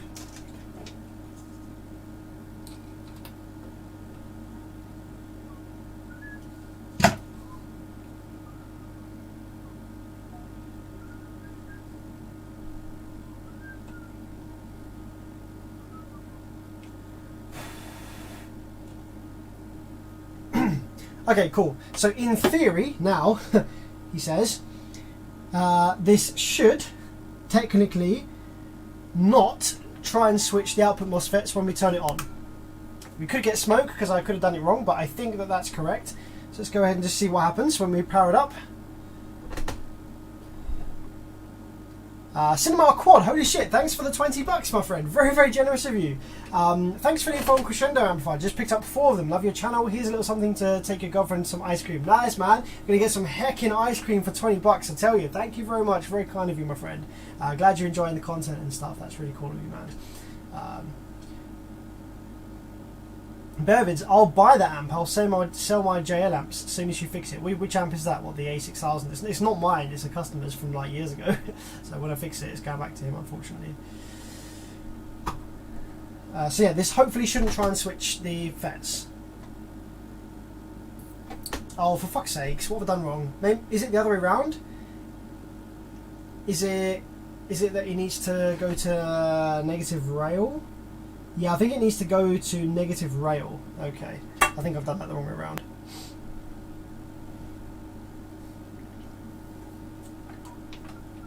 It's either, I couldn't remember whether the shutdown signal for the RS21844S is whether it's high or low. So it's obviously, shutdown is obviously low. So let's wait for that voltage to dissipate and let's connect it to negative rail instead. That should keep it off.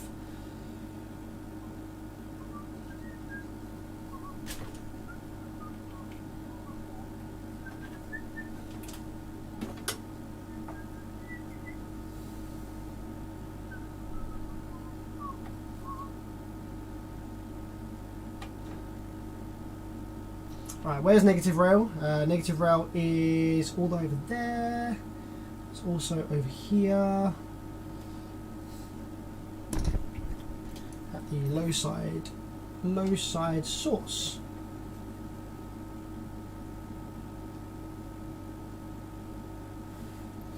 There we go. So now it should stay off. Second time lucky. There we go. Okay, cool. So shutdown is low. So you see, now there's no output switching, and yeah, so that's much safer to work on. So now that there's no output switching, I'm actually really curious. What does the input wave to the IRS-21844S look like now that there's no switching? I'm hoping that it still looks jank. Because that will then allow us to, you know, work on this and get the right parts fitted without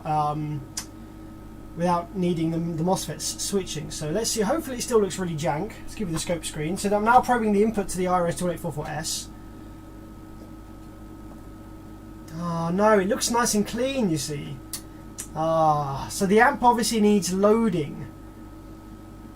You can see that it's only 2 kilohertz because there's no feedback loop either. So annoying.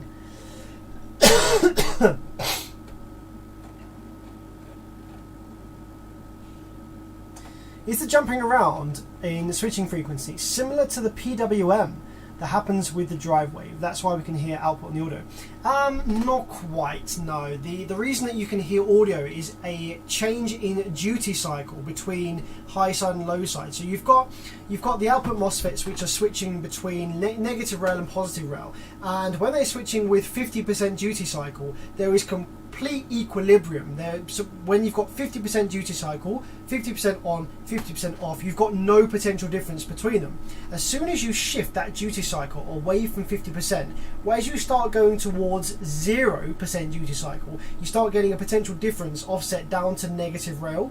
And when you start getting over 50% duty cycle towards 100%, you start getting a voltage potential difference to the positive rail. So that's how it creates the sine wave. Is it kind of modulates backwards and forwards between 50% duty cycle towards 0 and upwards towards 100, like this, like the PWM is like this, and that's what creates a sine wave. What we're getting at the moment is we're getting a sudden jump in the switching frequency, which is causing there to be a momentary potential difference as the switching frequency changes, and the capacitor loads differently and the inductor loads differently as that frequency changes, which is what's causing this crackling sound. It's not enough to create like big offsets in voltage and big swings, big DC, but it's enough to create little pops and crackles as that changes. So yeah, it is annoying that we have this thing where it looks great without the actual amplifier being fired up.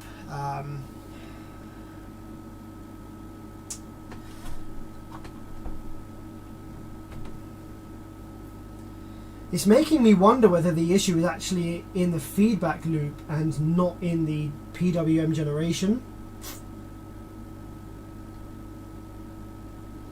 We're kind of at the point now with this where we could just start changing parts at random and hope that it goes away. Like, I'm kind of wondering whether it could be something funky with the see, there's 2 little capacitors just here next to this resistor. I've had issues with these before that have caused this.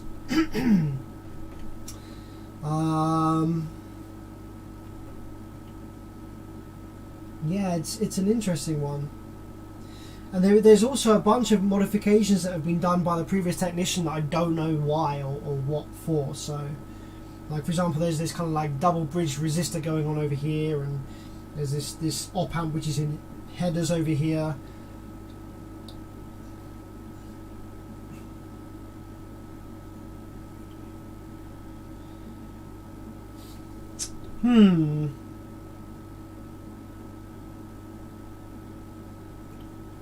See, what I'd love to be able to do is I wish I had a spare one of these driver cards I could just swap out and see if the issue went away. Then at least I'd know the issue's on the card and not on the board itself. Okay. What I'm going to do is I'm going to swap out the op amps again one more time, because the issue seems to get worse after I changed the op amps in this just now. So I'm going to change the op amps out one more time for something else. And see if the issue stays the same, gets better or worse. If it stays pretty much the same, and we still have the crackling pretty much the same, then I'm going to go ahead and start changing. I think the next thing that I'll do is I'll change the little capacitors here next to these resistors. It kind of forms part of the feedback loop. They can be causing this issue, so that's something I might want to change just for fun, see if they'd make a difference. If that doesn't change anything, then it's going to just be a game of trial and error, I think, with maybe some of the little capacitors, the surface mount caps on this driver card perhaps. Yeah, it's a bit of an annoying one, because the issue only really presents itself when the MOSFETs are switching, so I can't really do any work with it while the FETs are in shutdown or the chips are in shutdown, which is really annoying, because that would be super useful if I could do that. Let's remove these patch leads from here for a minute. What I really don't want to do is I really don't want it to kill the FETs, because the amp's working, you know, albeit with this crackling sound. I really don't want to kill FETs and stuff at this point.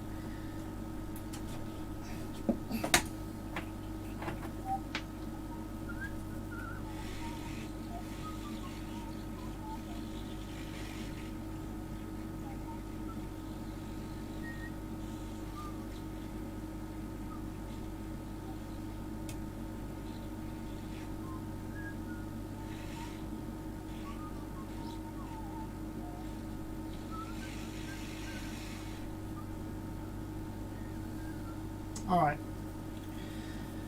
so let's find ourselves some different op amps.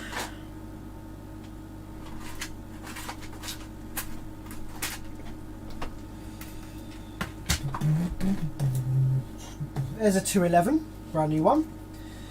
So let's whack that in.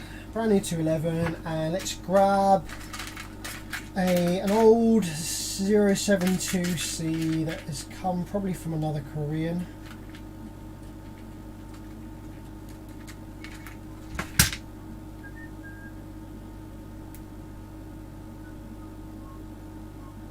So 311 there.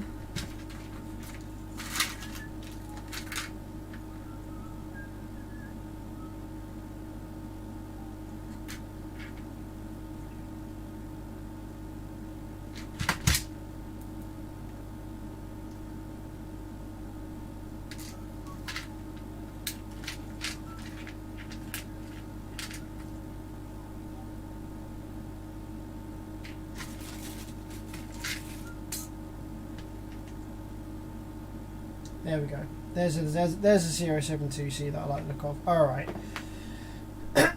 So, a lot of flux. And we're going to put the 072 in first.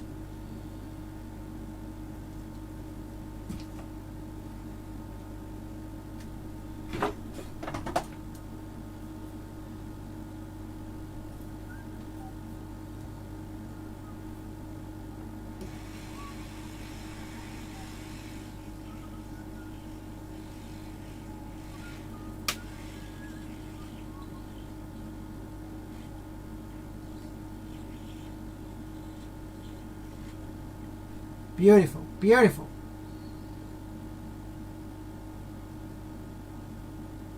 Then our 211.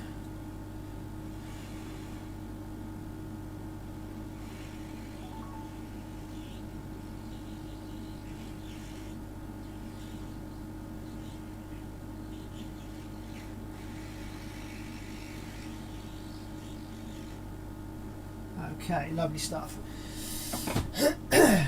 It's nice because obviously the traces on here are super low thermal mass. There's just like really tiny little traces, so you don't really have to chuck a bunch of heat onto this board to get it to solder down nicely. Like, it looks factory still, if I do say so myself.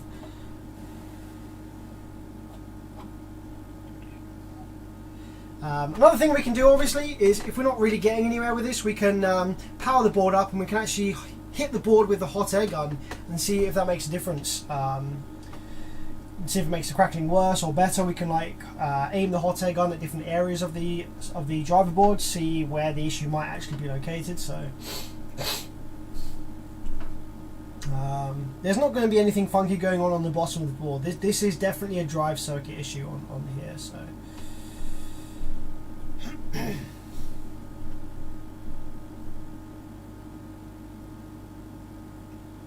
Nicholas Williams says, I have the A6000 service manual if you need it. Very kind of you, Nick. Appreciate that. I think I did get someone send me over the service manual by email a little while ago. I just haven't got around to looking at it yet. But thanks for the kind offer there, Nick. We appreciate that.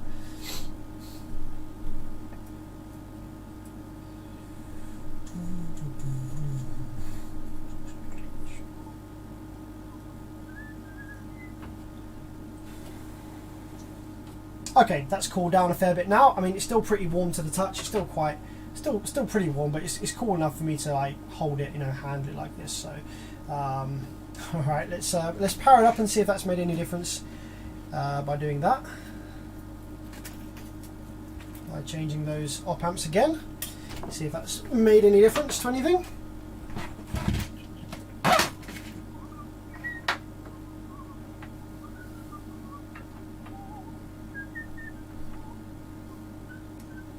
I think I'm going to actually unplug the speaker. I don't actually trust having the sub hooked up, because if something mental happens and it sends a bunch of DC to the terminals, I'd rather not kill this sub. It is just a shitty workshop sub, but I'd rather protect it if I can. So we can see whether the crackling is happening just by looking at the output switch waves. So yeah, I don't think we need the sub hooked up really to see what's going on. So nice low input voltage, 9.5, 9.3. So let's go ahead and power it up again, see what it's doing now. We've changed those op amps once again.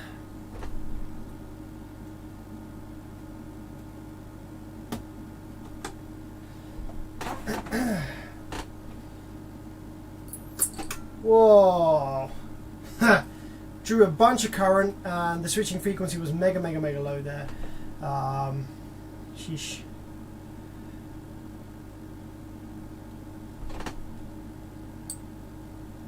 There we go. So we have 30 kilohertz again.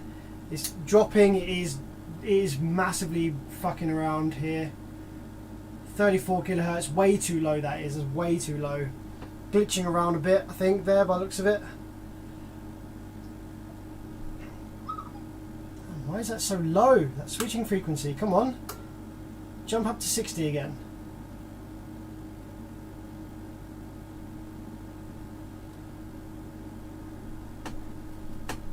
Yeah, it's glitching around like crazy.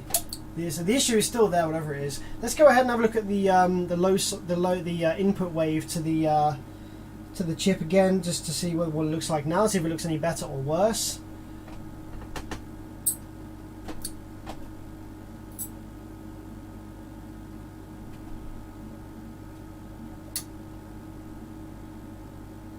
Yeah, it's still got that spikes on it, hasn't it?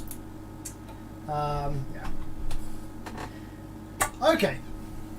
So I don't think that the issue. I don't get the impression that the issue is the op amps now.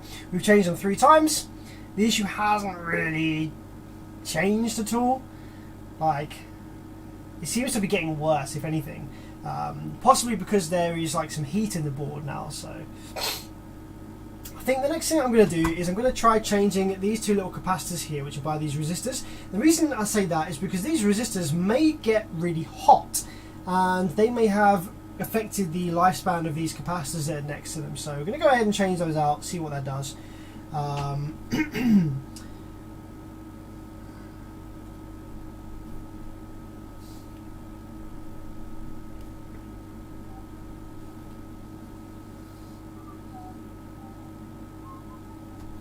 But these resistors actually, they're 47 ohms, which is pretty high. We should have some feedback resistors as well somewhere. I think those are probably going to be the feedbacks. Got these big diodes here as well, in between these drive transistors.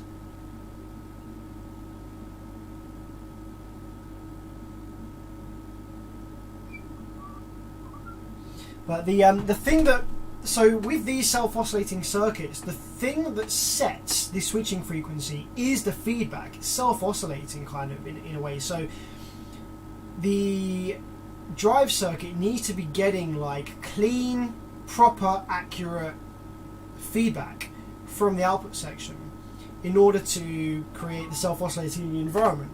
And if it's not getting that, then it's going to cause this kind of nonsense that we're seeing going on here.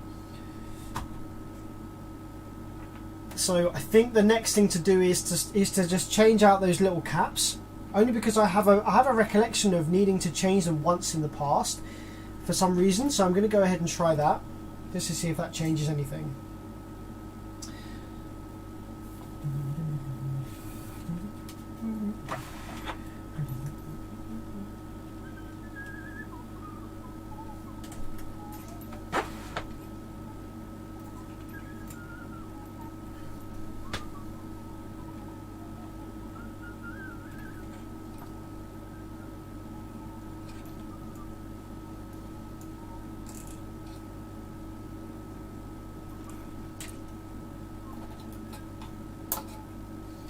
Like from all of my time looking at these drive waves, like on similar amplifiers, actually, you know what? I actually have a couple of these exact same circuits in a 4.5K version, so I can get one of those on the bench and I can look at what the input wave to the 21844S is supposed to look like on these circuits. That would be a good thing, just to kind of clear up whether that spiky looking wave is correct or not. Now I actually save us a bit of troubleshooting time going down the wrong path if we end up going down that pathway.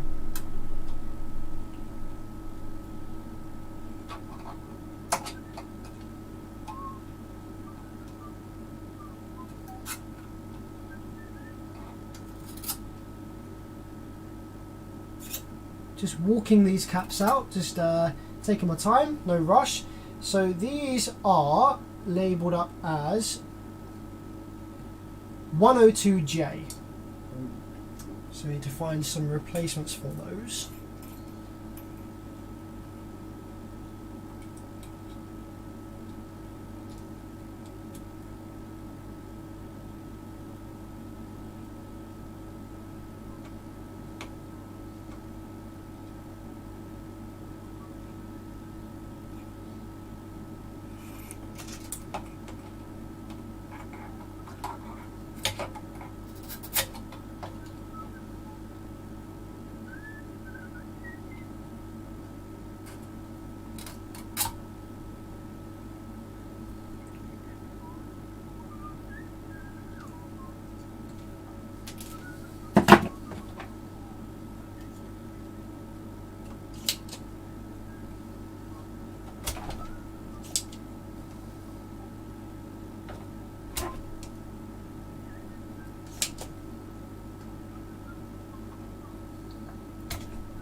Okay, so yeah, we're looking for some replacement, what were they, 102J capacitors here, little film caps.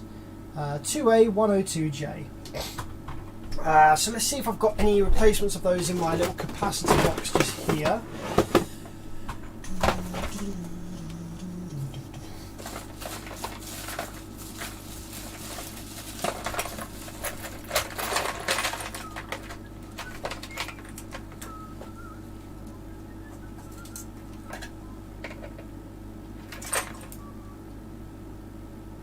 Uh, 0.0068K.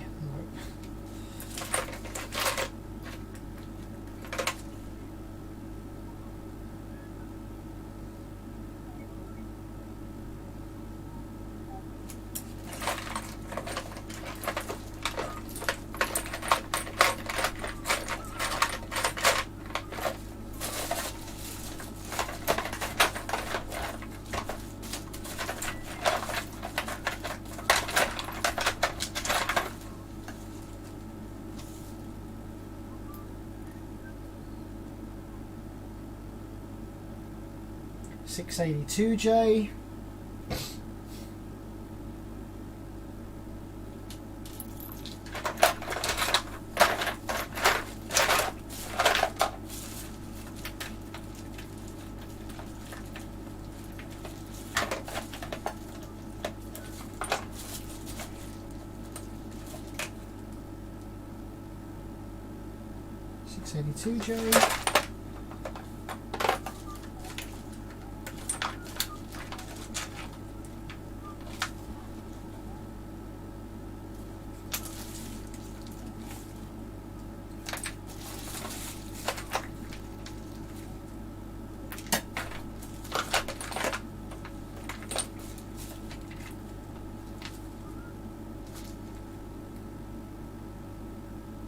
Here we go, 102J. This little yellow thing here, tiny little yellow thing. So let's see if I've got another one of those.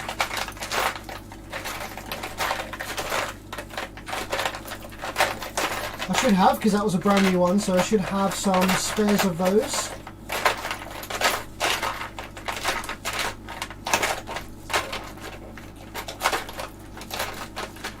It's very difficult to see in here. I really need to organise my stuff better. I've just got this kind of box of random like spare capacitors. I should sort of organise them into trays of types, shouldn't I really?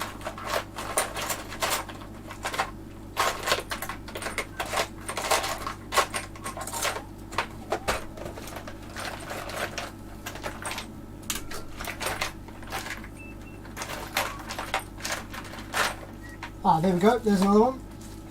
There we go. Okay, so I found two 102J marked capacitors.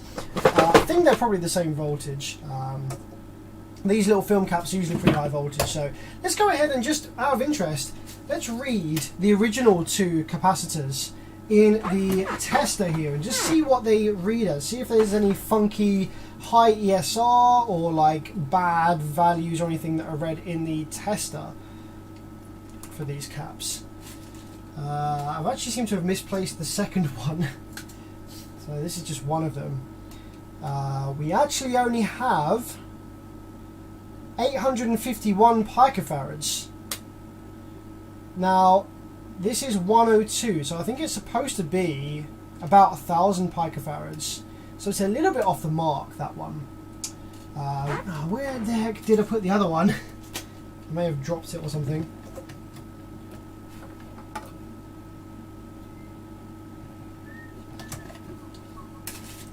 Oh crap.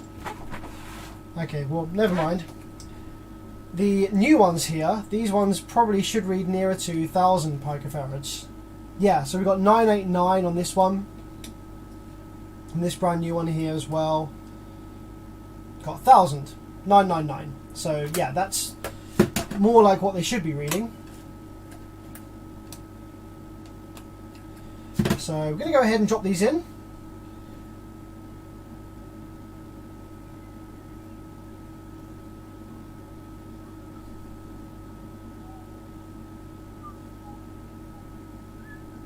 I think I'm going to leave the long legs on them and bring them away from those big resistors, because these big resistors are going to get quite hot, okay? And I don't want these capacitors to be that close to the resistors, but I also don't really know if I should leave the long legs on them, because then they're not very secure, are they? Like, I don't want them to be getting any noise either from any other parts of the circuit, so should I leave the long legs on them and kind of bend them away slightly? Or should I just trim them down and have them quite close? I think I should trim them down a bit. I don't think I should have them that long. Let's cut them in half to start with.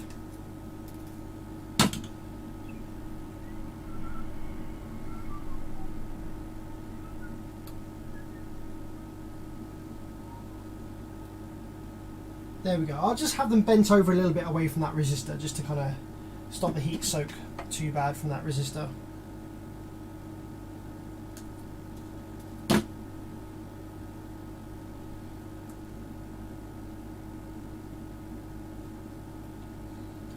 I'm not massively confident that this is actually going to make a difference, but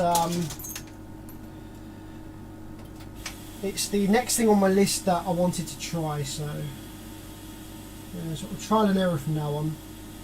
Haven't really come across this exact issue before, so it's going to be a nice learning curve, I think.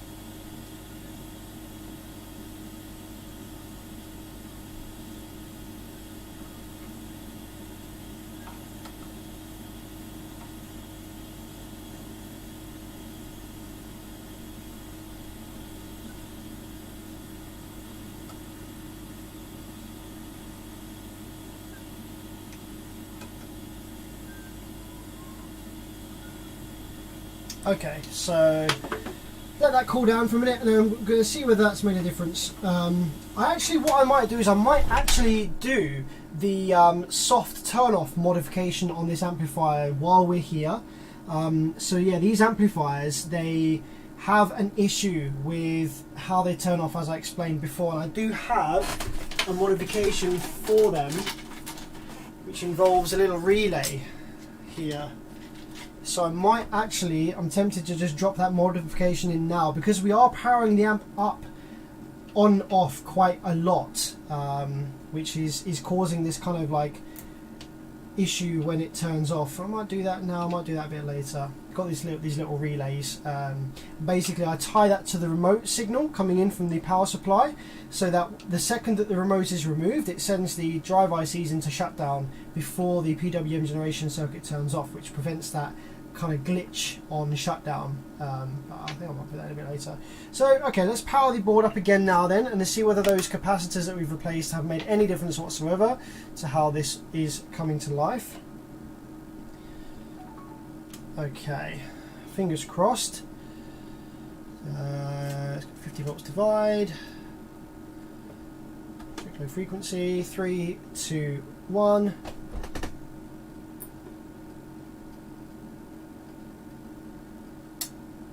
Okay, there's our switching frequency.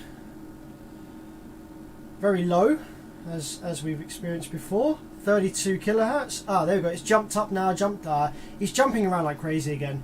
Don't know if you just saw that on the screen. Yeah, it's jumped up to 68 and it's glitching around like mad.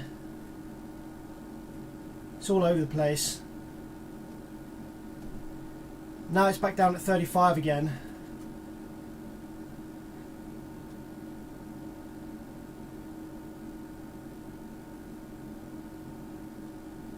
So what is it then that causes this? What is it then that is responsible for latching the switching frequency?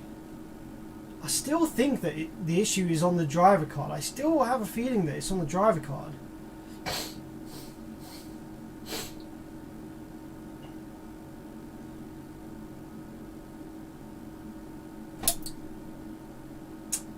Weird. Okay, right. What do we look at next then? Okay. You remember how earlier I said I wished I had a spare driver card to just swap out to see if that made a difference? I actually do have a spare driver card, but it's in one of my other amplifiers that is fully assembled and working perfectly fine. So I could swap the driver cards over, but it would mean stripping this whole amplifier down to get to the underside of the driver card, stripping my other amplifier down as well to take that driver card out and swap them over, which is a massive pain in the arse. There's a lot of effort just to see whether the issue's on the driver card or not. Nicholas Williams said you need to be looking at the triangle generator. That's what sets the PWM frequency. Yes, but the switching frequency is related to it. It's kind of like set by the feedback as well.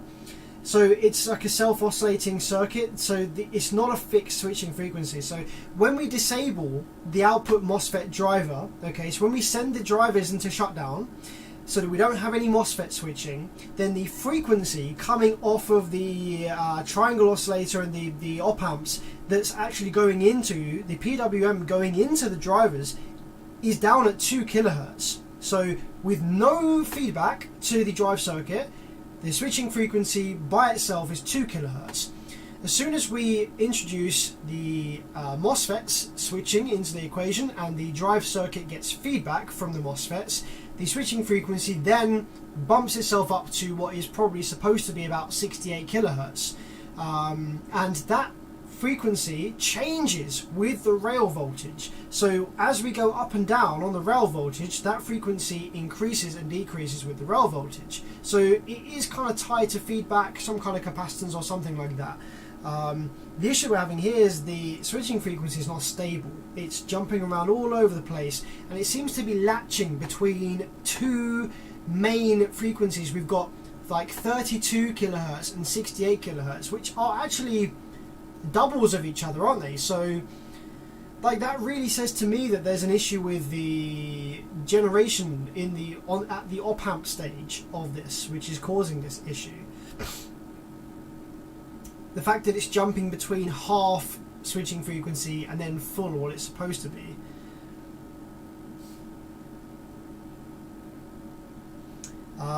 One thing, okay, let's just have a quick look at the feedback and see the pathway of the feedback. So the feedback is going to be coming from the low side drain. Okay, so it'll probably go through a resistor. So low side drain is here, and I want to see it come into the driver card, probably through a low value resistor. Okay, there we go. So we have what looks like to be a 2.5 ohm resistor on this side, and how about the other side?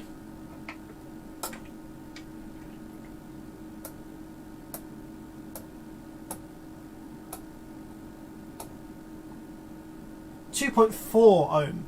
So where exactly is that resistor? That's probably going to be, let's have a look, this one right here we go.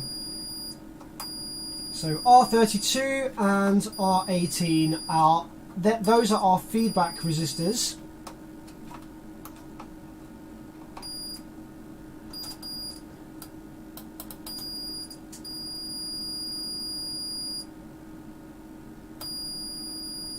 That then goes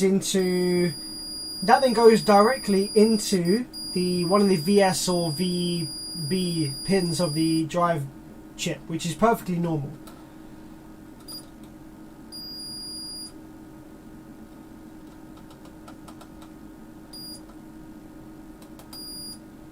So that's fine. I was wondering whether there was a difference in the resistance value of these resistors to see whether they'd like changed value at all and was causing this issue, but no. Alright, let's have a look at the triangle wave and see how stable or unstable that is.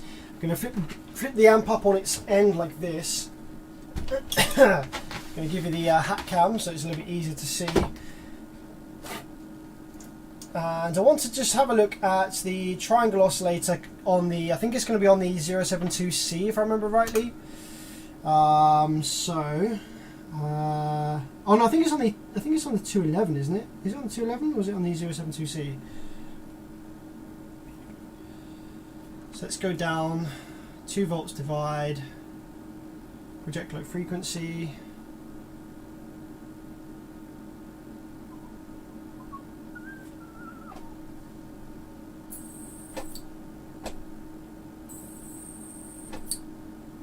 Oh man, it's not happy about something.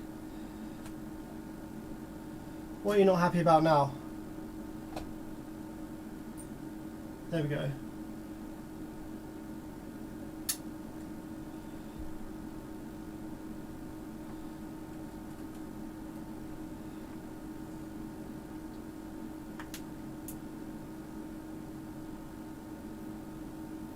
Holy shit, right. If I touch the 211 with my oscilloscope probe, then the output MOSFETs just glitch out like crazy. It doesn't like it. So I can't really read it, because when I read it, it changes. So I might put the output section back into shutdown and have a look at them without the MOSFET switching, just to see if it looks funky at all around the triangle oscillator. like it looked fine. The square waves going into the drive ICs looked okay when we disabled the output MOSFETs, but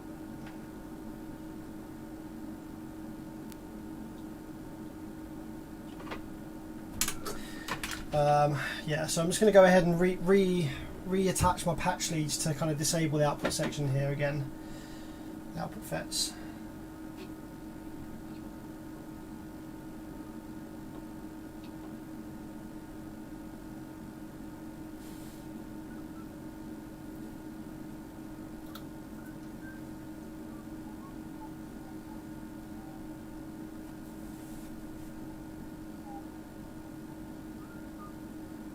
So I'm just linking the two shutdown signals together because they're actually separate for some reason. They're not entirely paralleled at the end here. So just paralleling these shutdown signals together, and then take another patch lead, go into low side source, which is going to be our negative rail. Just going to keep those FETs. I don't want those FETs switching, they sound horrendous.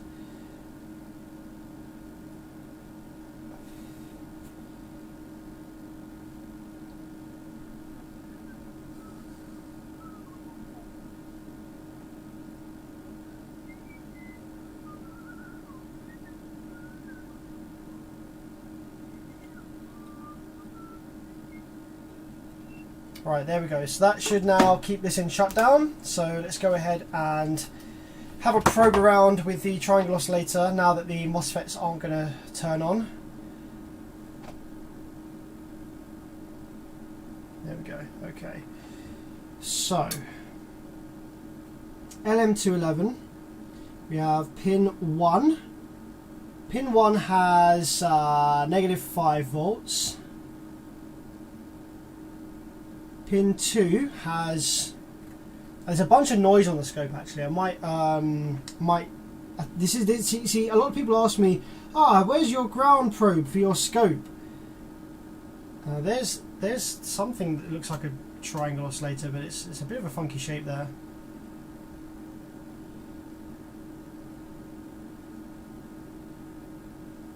Pin 3, all of these signals are very, very small. I feel like they should be a bit bigger than that. Pin 4. Wait, what? Why does pin 4 VCC have that tiny little wave? Oh, is that the power supply switching frequency coming through here?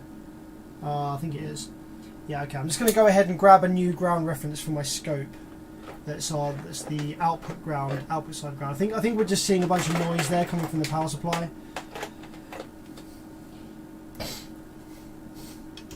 So yeah, like I say, a lot of people ask me, "Oh, Sam, how comes you don't have a ground reference on your oscilloscope probe? You know, what are you connecting the ground to?" And the reason I don't have a ground wire hooked up to my probe is because for the most part I'm probing quite high amplitude waves and voltages, quite high voltages. So any small noise on the scope, because I have my scope connected to my power supply ground, so there is a ground reference there for it, but it's quite a long ground path. So there will always be a bit of noise on the scope there. But because I'm generally probing quite high voltage waves, it's kind of negligible. It doesn't really matter. However, now that we are probing some pretty small, low voltage stuff, we are now zooming into that noise as well. So I'm going to go ahead and grab a more direct ground reference for my probe here, so that we don't get that noise there on the scope screen, hopefully.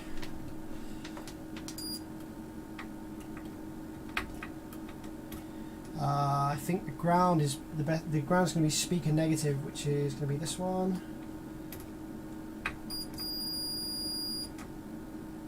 That should be ground, yep.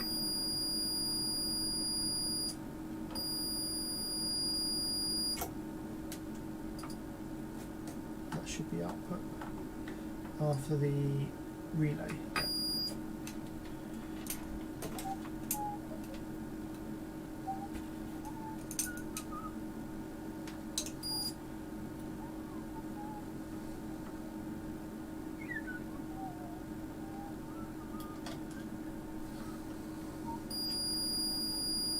Oh, that's convenient. There we go. Nice big ground up there that I can latch to. Awesome.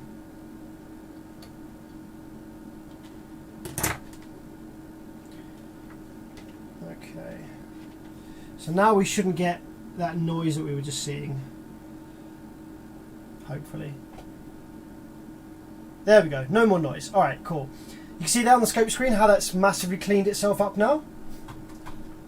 Right, so pin 1 we have negative 4.9. Pin 2 we have this looking wave. Kind of like a rooftop looking wave there. Pin 3 we have nothing. Pin 4 we have VCC, negative 4.9. Pin 5 we have positive 4.8. Pin 6 we have positive 4.8 again. Pin 7 we have that nice looking square wave, I have to say, very, very pretty. Pin 8 we should have positive 4.9. Okay. On the TL072C, pin 1 we have negative 3.5. Pin 2 we have nothing. Pin 3 we have, this is quite deep in here, so I'm just being very careful with my probe not to slip. Pin 3 we have nothing, so 2 and 3 are nothing on the 072C. Pin 4 should be VCC. Yeah. Pin 5 nothing. Pin 6 nothing. Pin 7 triangle wave. Looks nice and clean, doesn't it? It's a very low voltage, but it's nice and clean. And then pin 8 we just have VCC. I have actually just noticed that I think I knocked a diode off of its pad here on the driver card. There's a very, very small diode. I think I knocked off its pad. It's just underneath here, so I'm just going to go ahead and reconnect that up. I wonder whether that's got anything to do with I don't think it has. It's unlikely, but I'm just going to go ahead and reconnect that.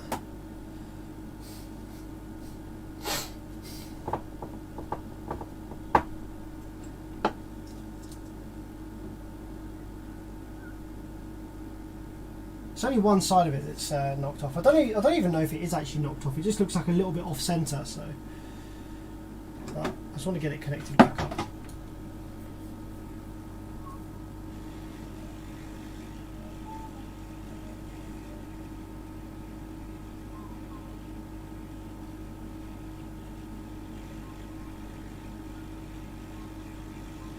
There we go. That's resoldered that on there.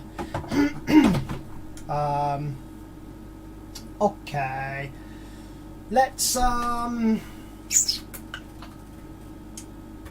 just for peace of mind, I'm just gonna re-enable the output section, and I'm just gonna re-enable the output section real quick, just to see whether that diode being knocked off was actually the issue all along. I don't think so, because we haven't really solved the issue from when the amp came in the first place, but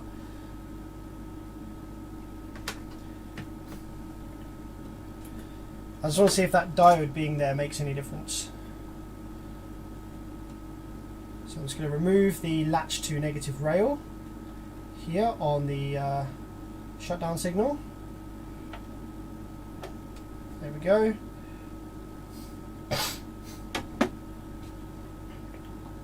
So now if we power the board up, just want to see what it does, see if it's the same or not.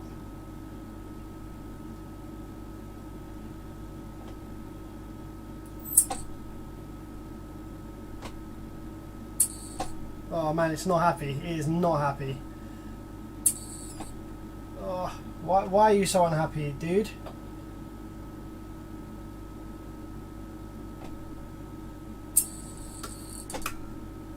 It is really not happy.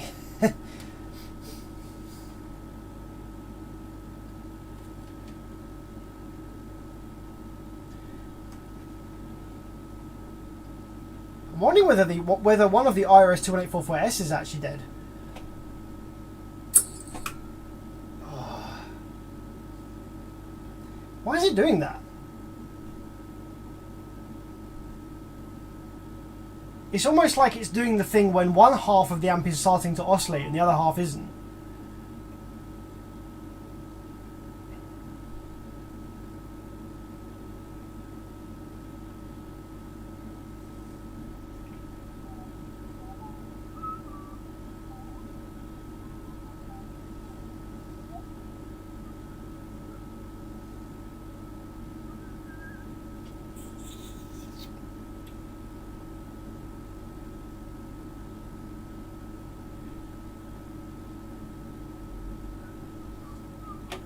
Try one more time. It might go bang. Like, it might go bang at this point. There's a lot of current being drawn. It's not happy for some reason. Is it due to my ground wire here being latched? Nope, nothing to do with my ground wire.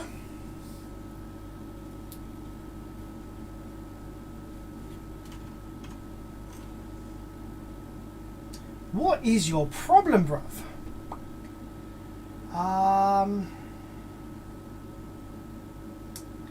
What I want to do is I actually want to separate these two halves of the amplifier. So I've got these two halves are kind of paralleled, right? And this kind of issue that we're seeing now is sometimes present when you have one half of the amplifier like trying to oscillate and the other half not, and then it starts to try and feed the other side of the amplifier. So what I want to try and do maybe is like isolate these two sides from each other, and the way that I've done that in the past is by lifting the inductor leg on both sides of these, and then that isolates them from each other. But I don't really want to do that here. There's a lot of glue and stuff all on these inductors. I don't really feel like I need to do that.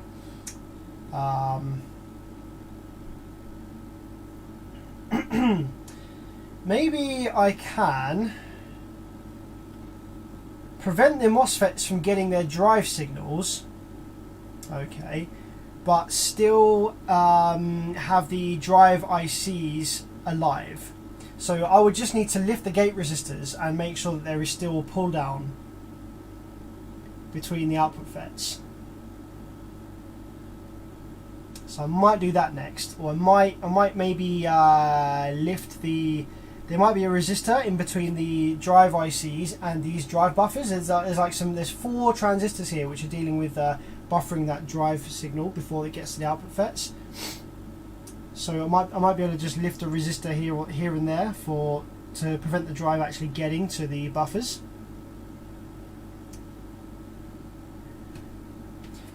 Let's just take a quick look at the oh, got a donation. Hey, thanks very much to Mickey. Thanks for the $10, my friend. Very, very kind of you. Hi Sam, speaking about pads, I'm not happy about a lot of commercials. What? Do the wings provide downforce like on race cars? I have no idea how to respond to that, so sorry. No idea.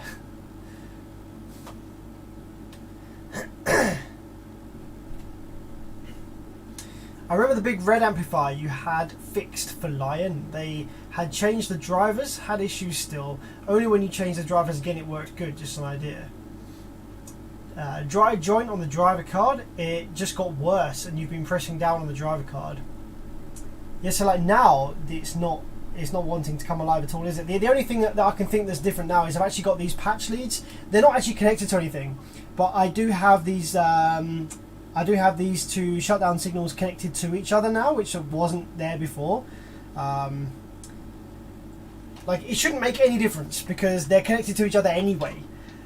But that's the only thing I can think that's there that wasn't there before. So actually, let me just remove this one here, and that will put it back to completely how it was before, right?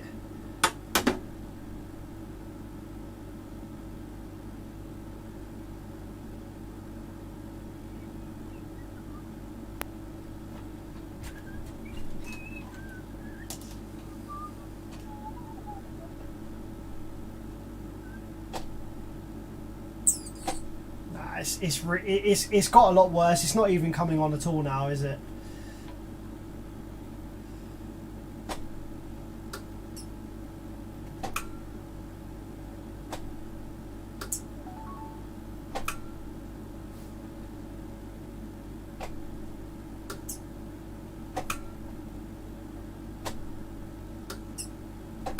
Interestingly, actually, only one side of this is actually oscillating. I've turned the current right down on my power supply, right?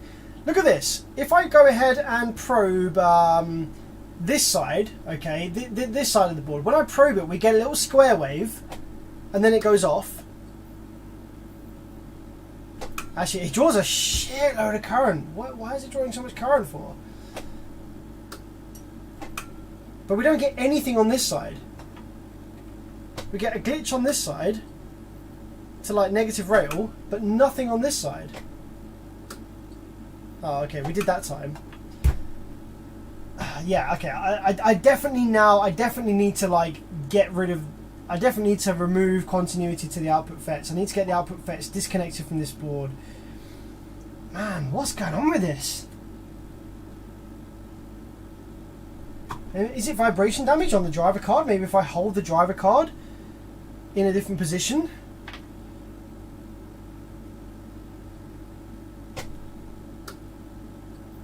Nope.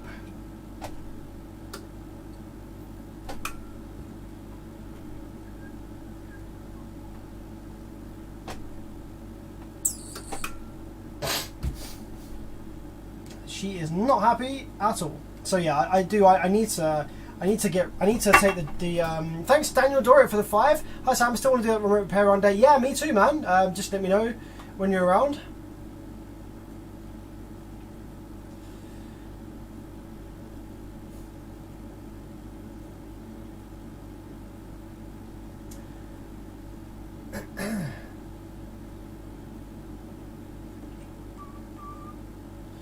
Actually, you know what?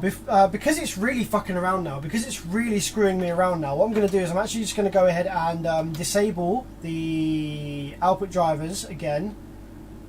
I'm just going to go ahead and disable the output drivers with this and see what's going on the inputs to the 21844S now that it's really, really messing around.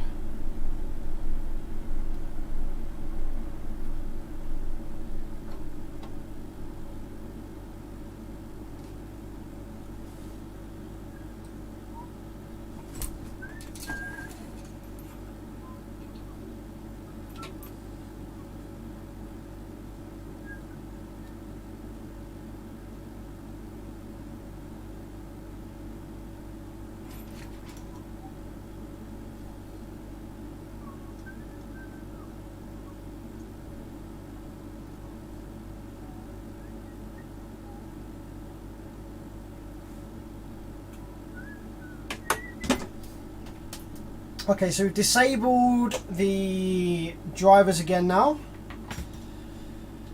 Wish this thing would fucking stay on.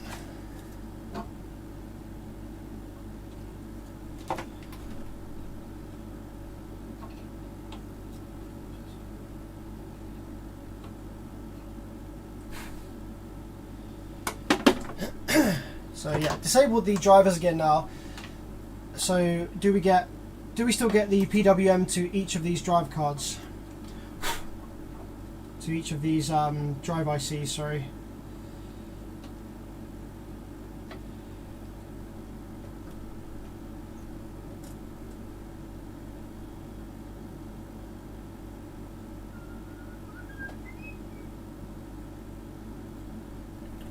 Right, so that's input to 1.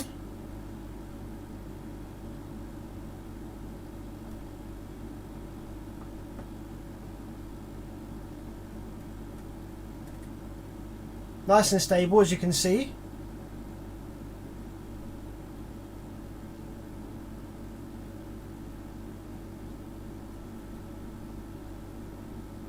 And that's the input to the other one. So I'm just checking the frequencies are the same. 2 kilohertz, yep. 2 kilohertz, 2 kilohertz. That's the same.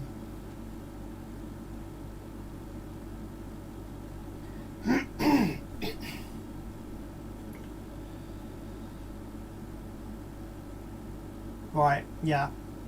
So, okay, what I want to do is I want to get the MOSFETs out of the equation. So we're going to just go ahead and take a look online and remind ourselves which pin is the output pin Holy shit, for some reason lost a bunch of viewers there for a minute. What went on here?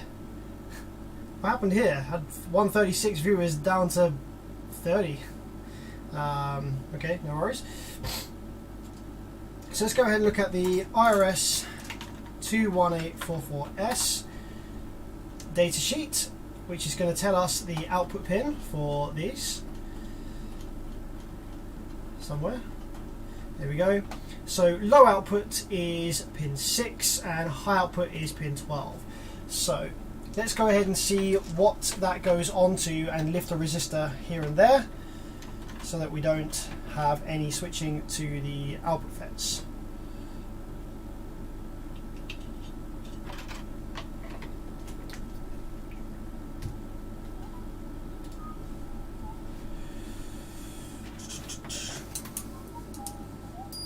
So pin 6, 1, 2, 3, 4, 5, 6, the second to end one here.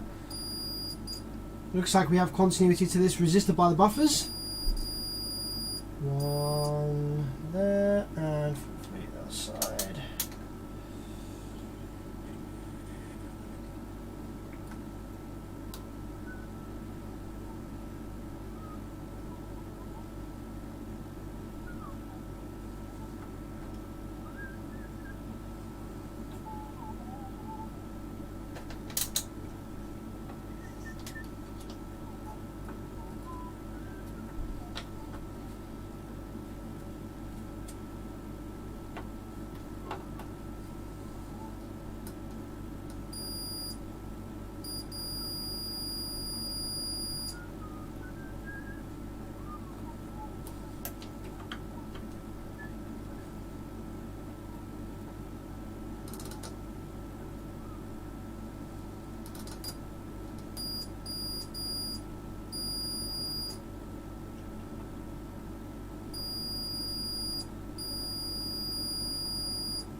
Yeah, okay, so there's 4 resistors there that I think I can lift, which will remove continuity from the output drive PWM to the buffer drivers, which will actually stop the output MOSFETs from switching. Thanks to Razor's Edge for the 5, appreciate that, my friend. Hey Sam, I recently had 2 ampere TFE 8K blow and US repair tech won't work on them. Being Xenon, would you take them on?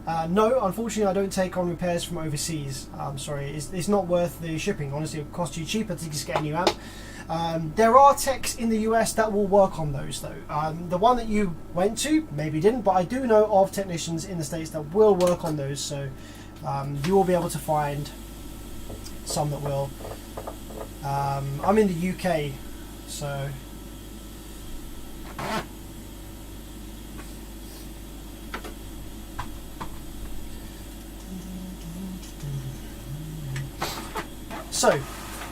for those of you that couldn't see before, there's 4 resistors here, just behind these buffer transistors. 1, 2, and 3, 4 behind these other ones over here, just in front of these slightly.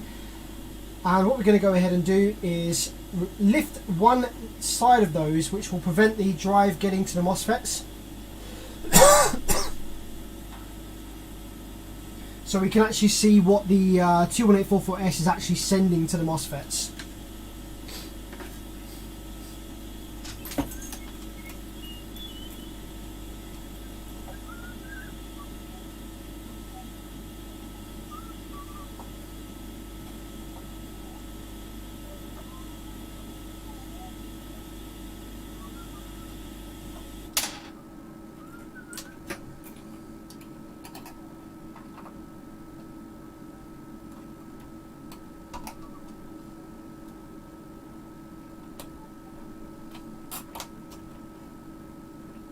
Okay, that's 1.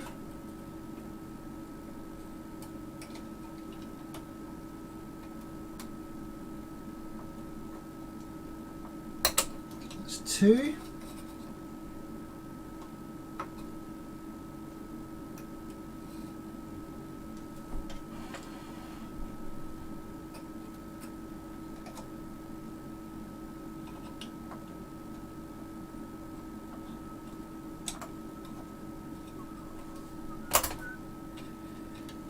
There's almost 3.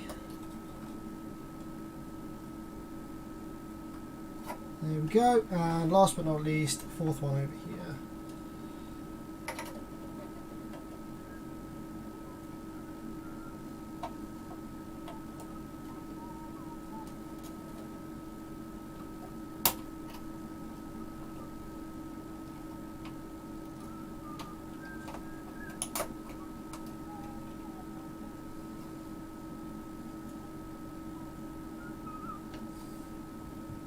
Okay, so now, hopefully, we should be able to power the amplifier up now. I have removed the shutdown patch wires, so the MOSFETs will, the IRS21844S is going to try and turn on and drive some MOSFETs, but hopefully, if I've got it right, these resistors now being lifted will prevent the drive getting through the buffers to the output FETs, so they should not switch.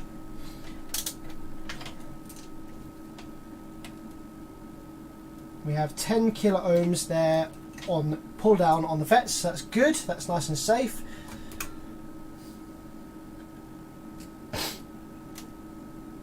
Okay, so now if I turn this on, probe the low side drain, we shouldn't get any switching. It should just be nothing, hopefully. There we go. Fantastic.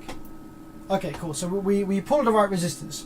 So now what we want to do is we want to go ahead and probe the output of the IRS21844S and see, exactly what it's actually telling the MOSFETs to do. So we can see why it's failing to power up. Maybe one of those drive ICs is actually failing and it's just a weird kind of drive chip fault that's causing it. Let's power it up again and let's have a look at what it's actually sending to those MOSFETs.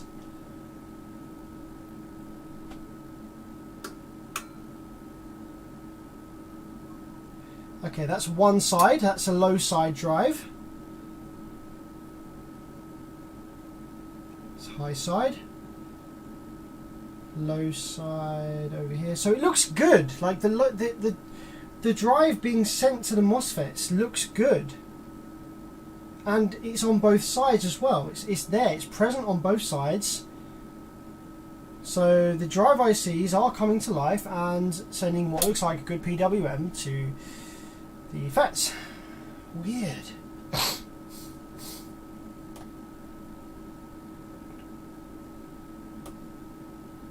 Super weird, man.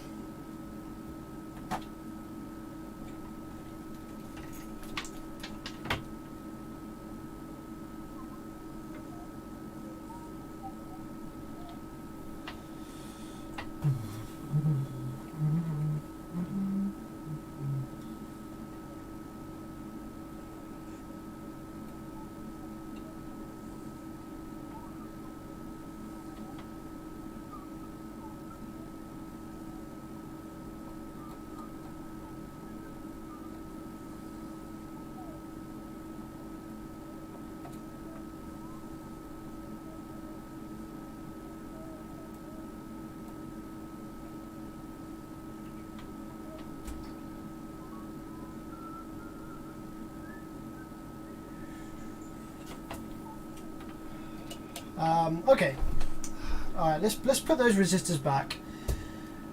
I think what we're going to do is we're going to get one of the other. So I have actually got some working examples of this circuit of this amp. Right, I've got two 4.5Ks that are basically the same circuit as this. I think I'm going to get one of those out, and I'm going to probe around and sort of compare some of the waves and readings we're getting. Another thing that I'm thinking as well is maybe I don't know. This amp's got worse. So as we've been working on it and powering it up and stuff, it's got worse, right? So whichever component is failing is failing more, or I'm wondering whether these little yellow capacitors that we fitted are not happy.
Another thing that I'm not super happy about is, so every time we power this up, right, and it does this kind of glitching thing as it's trying to power up, like, I'm pretty sure that that's quite stressful for the MOSFETs on the output section, so we don't really want to keep doing that and sort of stressing them out and you know, causing them to weaken or anything like that. That's why really I wanted to do this with the low voltage rail injection, but because the way this amplifier is designed, it actually the switching frequency changes with the rail voltage, so we can't do that because the rail voltage ends up being too low.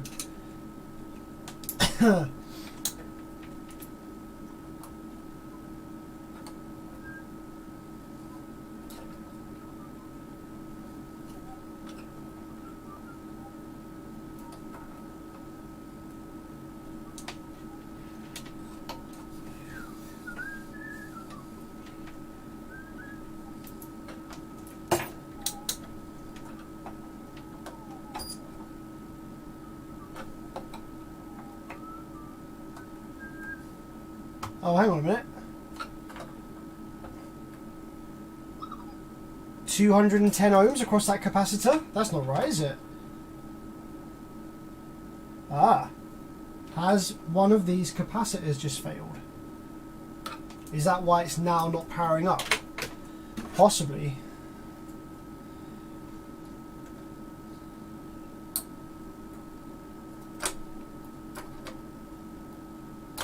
They were the same value, but maybe the voltage rating was different. Like, these don't have a voltage rating written on them, so...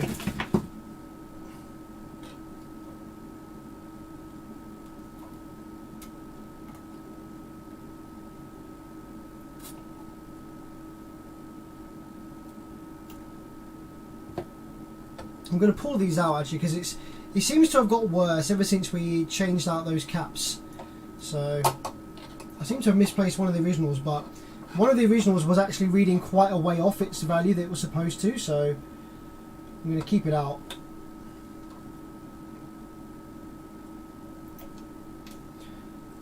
So with those caps out, has that 210 ohms disappeared from these pads? No. Oh, right. Okay, now we're maybe honing in on the issue. 210 across the pads of this capacitor. That's not right. And nothing over here across the pads of this capacitor. Right, okay, we're starting to get somewhere. So all we've got to do then is find the source of that 210. So, one side of that is connected to... What's one side connected to? One side of that is connected to ground. The other side of this is connected to... What's the other side connected to?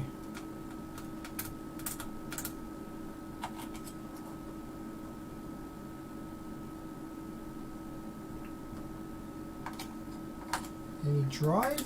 Any...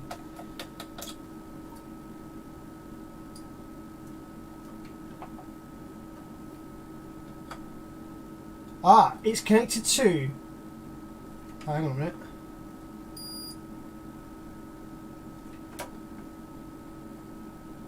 $72. Right, it's connected through this resistor. So this resistor is actually a 47 ohms.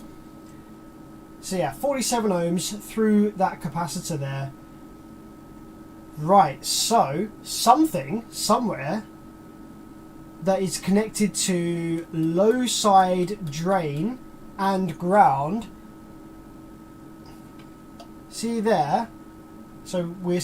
Right, that's right. We're supposed to have 996 there. That's fine.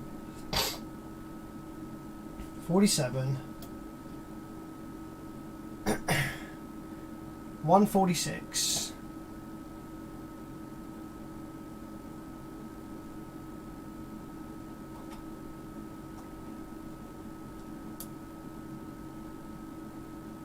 That's right, yeah, because we're going through there, aren't we? So Yeah, that's actually correct. So right, this amplifier has a 100 ohm resistor right here in the middle, and that is connected to the low side drain, and that helps the amplifier to build self oscillation when it powers up before the relays are kicked in.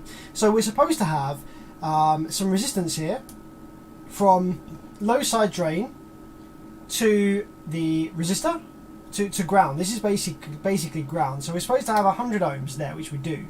So that resistor's fine. Then this resistor here is 47 ohms, so therefore we have about 147 there. Yeah, makes sense? So we should then also have 147 ohms over here, which we don't. So ladies and gentlemen, the issue appears to be, for the first time in the history of man, this resistor appears to have gone open. What? That's the first time I've ever come across that happen.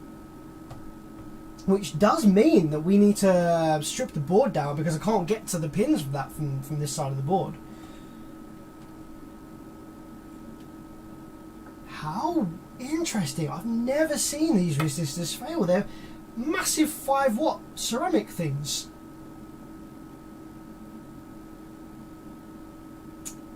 Okay. Okay. That is super rare.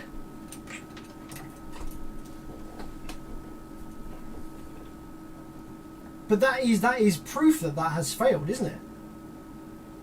That is mega rare.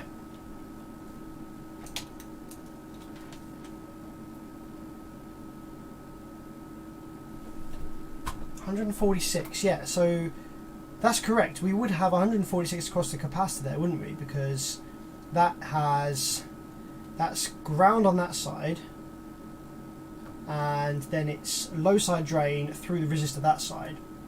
So that's correct. So this one seems to have failed because we don't get that there.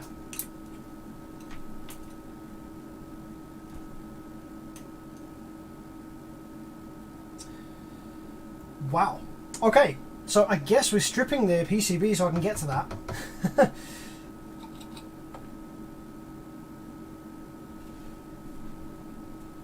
Now the question is, do I have a big ass 5-watt 47 ohm resistor? I don't think I do. I might have one on a donor board somewhere. Guys, what I might do, because it's getting quite late here now in the UK, I might actually end the stream here for tonight and strip this board down in my own time, because it's kind of boring. No one needs to see that. I'll do the relay mod as well. And yeah, I'll come back streaming maybe tomorrow or something and fit the resistor and see if that solves it. Because I'm sure you'll all be very keen to see whether... Like, I've never seen that before. I've never seen these resistors fail. Like, they're freaking massive things. They're just wire around resistors. There's no need for them to fail. They're not under any huge stress or anything. Very strange. The only thing that I can think of is that it has failed. Well, it's obviously failed more during the course of this live stream because it's totally open now. So the only thing I'm thinking is maybe it's got damaged by the fact that the output section has been glitching around so much this evening that it's actually caused a lot of current to pass through it, and therefore that's why it's failed. So we might replace it, and we might still get that crackling sound coming through, but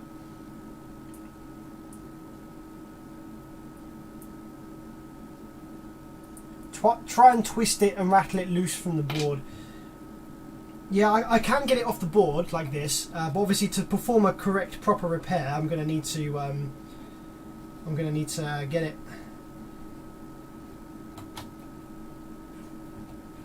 So we can actually, yeah, let's take it off the board like this.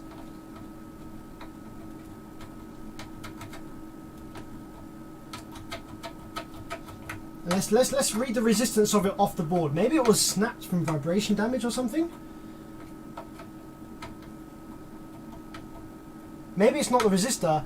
Hope he didn't burn a trace. No, Nicholas Williams, the trace is here for the resistor and the cap are right next to each other, so Alright, let's read the resistance of this resistor now off the board. Because I'm wondering that this pin did actually seem to snap off really quite easily. So I'm wondering whether it was actually snapped under the glue there. No, it is dead. Yeah, there's nothing there at all. Holy shit. Can we crack this open and have a look inside, maybe? It's like if somebody asked me to put money on which part of an amplifier they I think will fail the most. Like, this is one of the least things. Like, I've never seen these fail ever. They're not doing anything. They're just massive fucking chilling things. Like,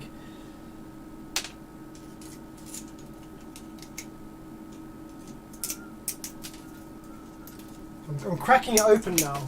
I want to try and see inside it, see where the break is.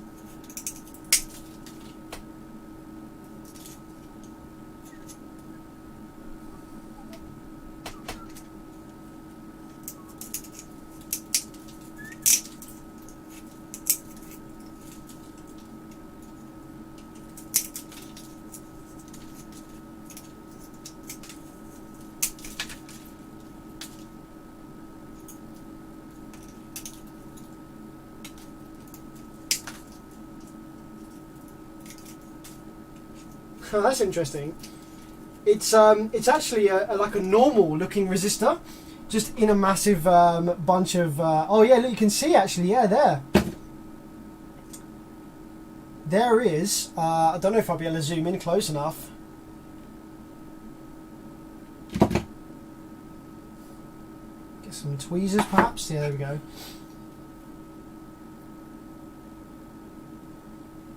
So yeah, there is the wire coming off of this resistor there.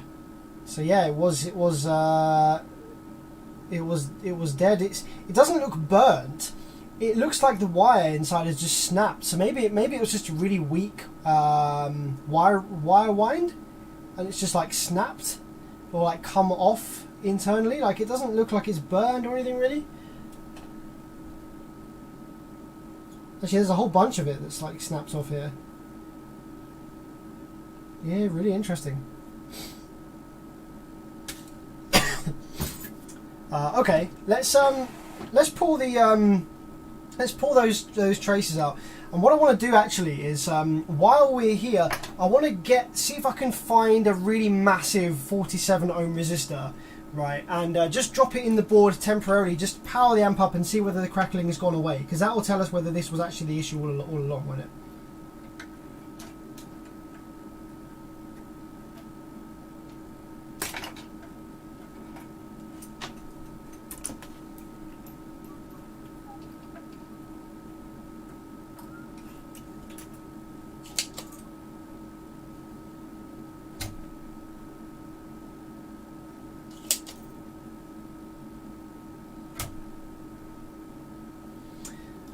So I might have to check on a donor board and see if I've got any donors that have big ass 47 ohm resistors like that. I actually do have an amp over here that has one on it, but it's an amp that's currently in repair for another customer. It's working fine at the minute, so I don't want to steal that just yet. What have we got over here? I'm gonna need like a big ass old Korean or something. I don't really have any donors of those. Bear with me a sec. Let me see what I fucking find a big ass 47 ohm somewhere.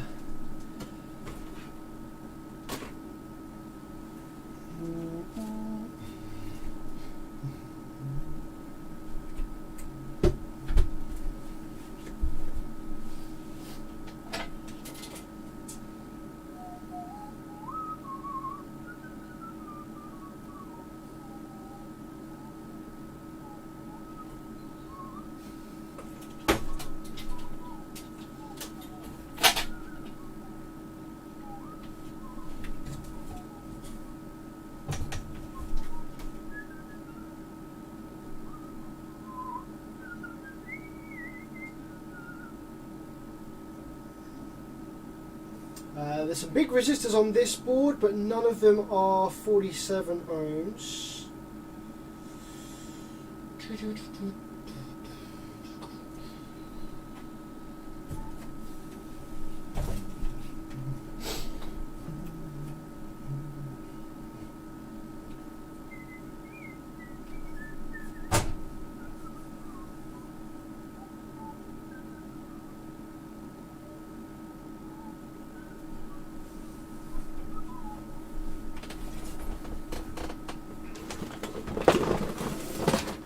Parallel 330 ohm will do the job temporarily.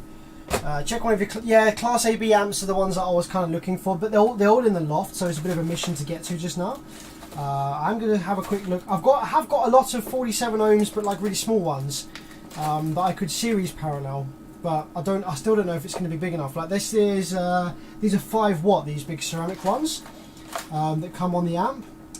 So I think these ones I've got in here like half watt, so they wouldn't be big enough even if I series paralleled 4 of them. Oh shit! Would you look at that? We are in luck.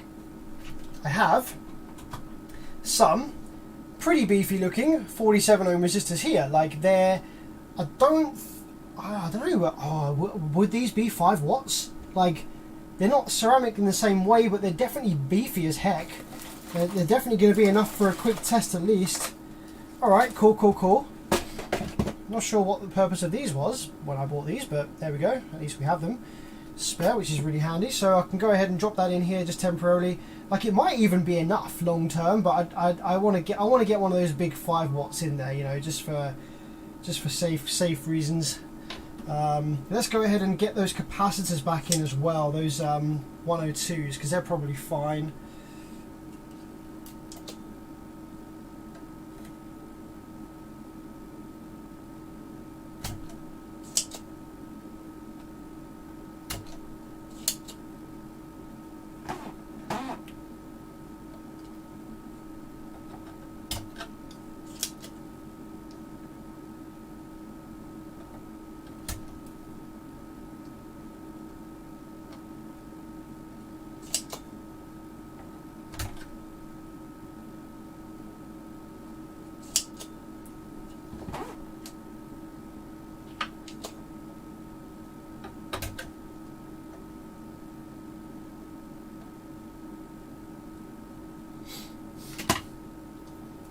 So I'm just going to make sure that these little film caps we fitted before that are still okay. They didn't get damaged or anything in all the nonsense that was happening.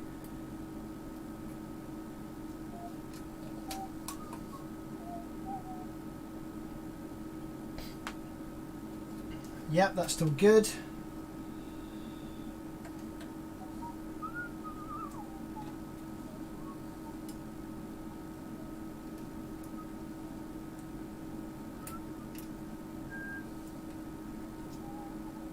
That's also still good.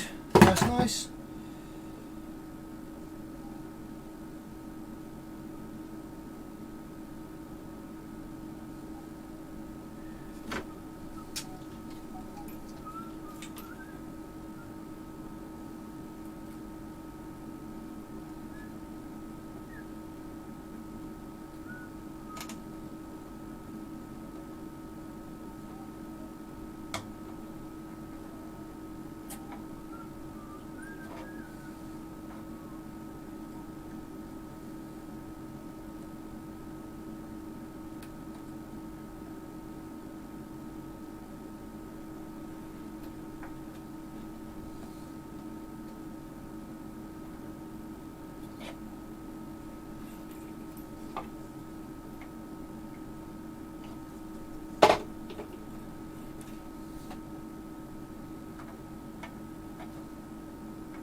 Okay, so if we drop this 47, I'm just going to make sure that it is definitely 47. It says 47 on it, but I just want to make it absolutely sure.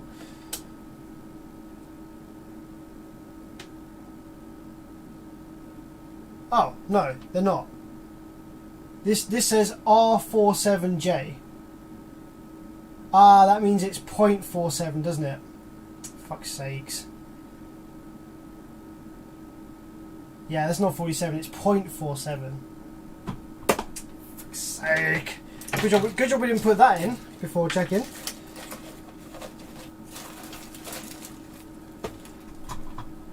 I'm sure I have another one. I'm sure I have a 47.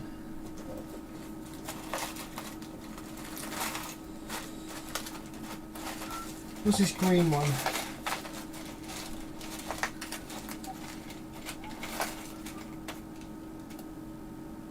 4.7. We've got all the 4s and all the 7s, but not in the right decimal place.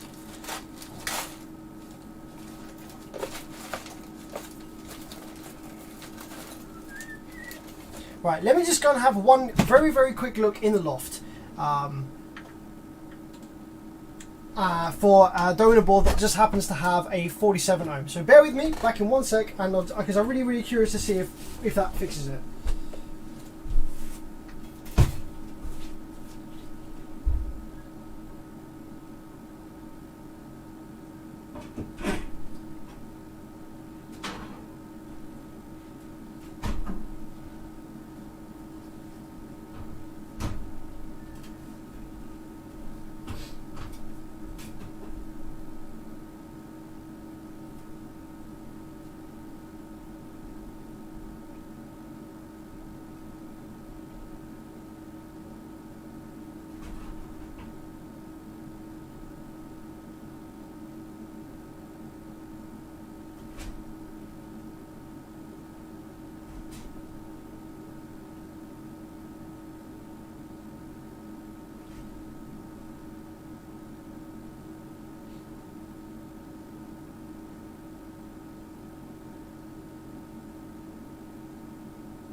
Yo guys, I don't think I do have one. There's this board that looks like it might have a 47 something on it, but I don't think it's a 47, I think it's a 470.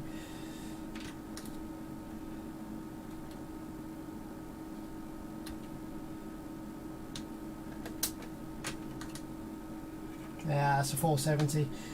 Yeah, unfortunately, guys, I don't have a 47 that's a decent size that I would be willing to temporarily chuck in here to test it with. I do have one on this board. See this board? This has a massive 47 on here. Has loads of them actually. It's got we've got one around this side. Yeah, it's got absolutely loads of them. Got a big one around this side. Actually, you know what? Screw it. This one's kind of wobbly. Let's just actually desolder this one for 2 seconds.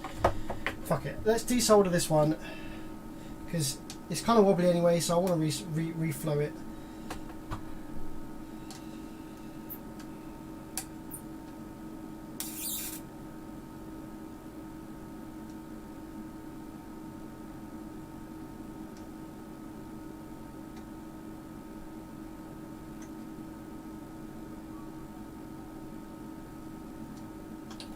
Right, there we go. That's massive. This is a 10 watt, guys. This is a 10 watt one, so it should be absolutely fine. The only slight issue is that obviously I would need to get to the underside of the PCB to solder it in, so I'm just going to quickly run some little leads up here just so I don't have to can solder it in easily from down there.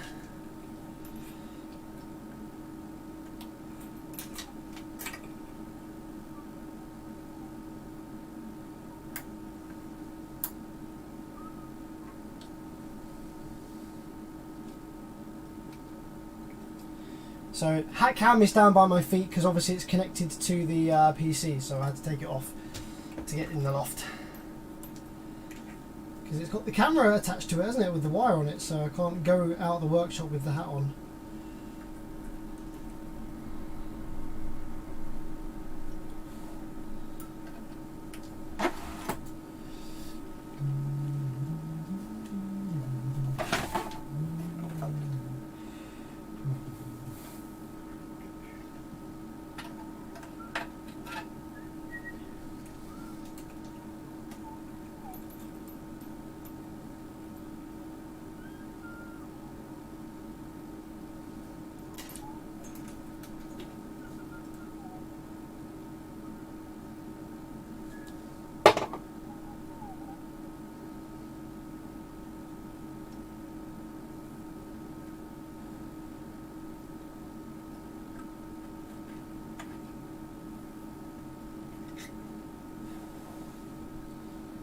Okay, there's very rudimentarily soldered in 47 ohms resistor, just as a quick test to see whether proof of concept, whether that is the underlying problem with this amplifier or not.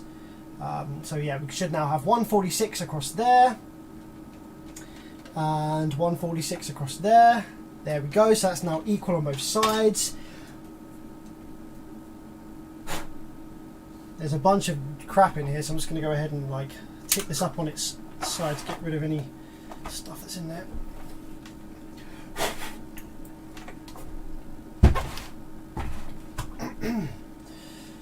So yeah, now let's see whether that was actually the issue all along. I'm going to power it up. All the resistors are back in place for the FETs. Drive card's okay. Yep. The patch leads are gone, so I think we're good, ready to just power it up and see whether that has made any difference to how this operates. I'm a bit scared because the output MOSFETs would have been being stressed quite badly by this kind of like constant glitching that it's been doing, so they may actually be weakened a little bit, so I'm a bit worried about what they're going to do when we power it up, but we'll have to just see what happens, I suppose.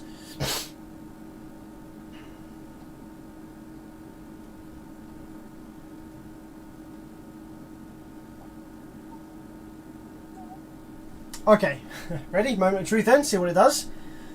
3, 2, 1.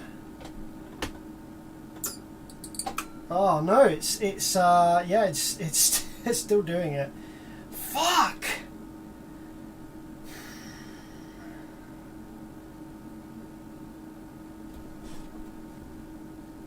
Oh, what? So maybe the resistor died then as a result of this glitching issue.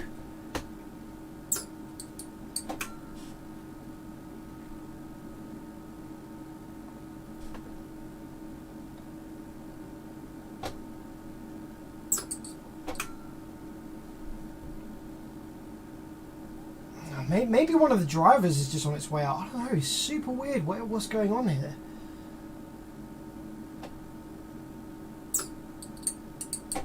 So so there's no switching there on that gate. How about this one?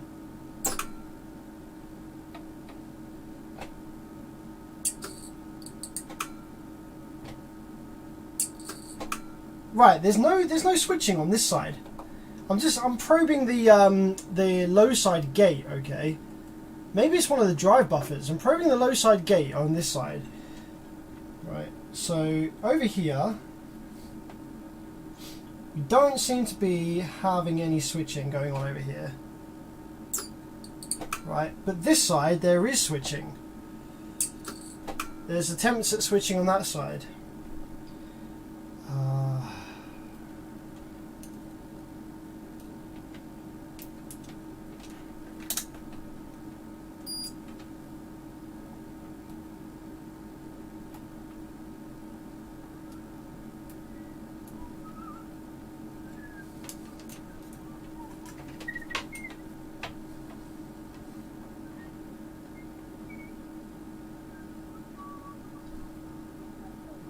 I wonder whether one of these drive ICs is actually being told to shut down and the other one's not, and therefore we're getting this differential where one half of the amplifier is trying to power up and the other half isn't. So I'm actually going to force the drive ICs out of shutdown this time, just as a last little attempt to see whether that's actually the reason this isn't working.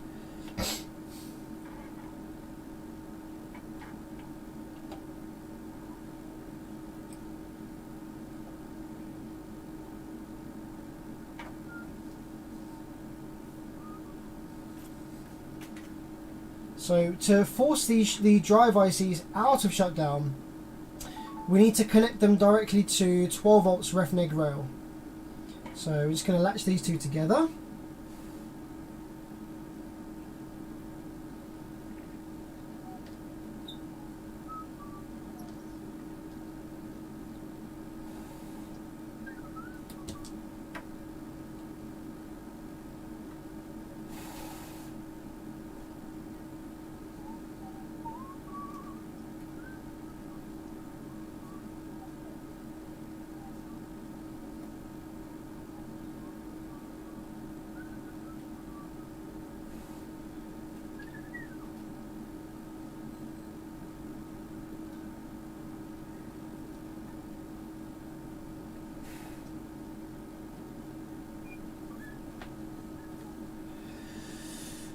And 12 volts net ref neg rail is it this one? Third one.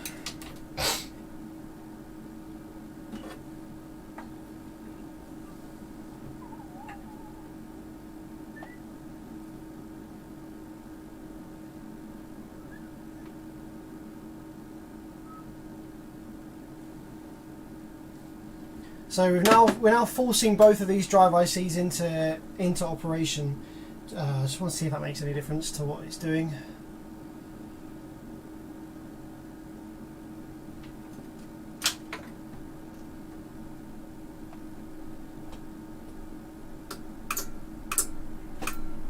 No, seems to make it even worse maybe. Oh man. Okay, so I think with this one we're going to call it here for tonight. And I think what the solution is going to be in getting to the bottom of this is actually going to go ahead and strip apart the board and strip apart a working example of basically the same circuit and swap the driver cards around, and that will tell us whether the problem here is on the driver card or whether it's on the main board. And then we can start digging into exactly what the failed component is, either on the drive card or on the main board. But because right now it could be either, and it's going to be a really long process of like digging through, because the weird thing is everything appears fine until it starts attempting to switch. Like when we disable the output MOSFETs, drive waves look beautiful, looks absolutely fine. PWM generation on the drive card is fine, everything seems fine. Until we give it that feedback from the FETs, and then it just all falls apart. So very strange.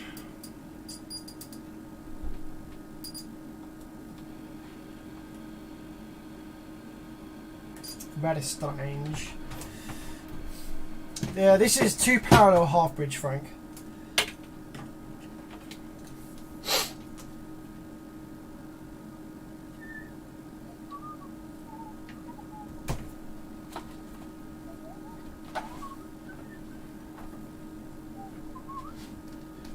Just one last thing I'm going to do really quickly before I go is I'm going to just try changing the op amps again, just to see whether the op amps I fitted are have failed. Because really, this amp's got a lot worse since we've had it here. It's like, you know, since we've been powering it up and testing it, the issue's got worse and worse and worse. So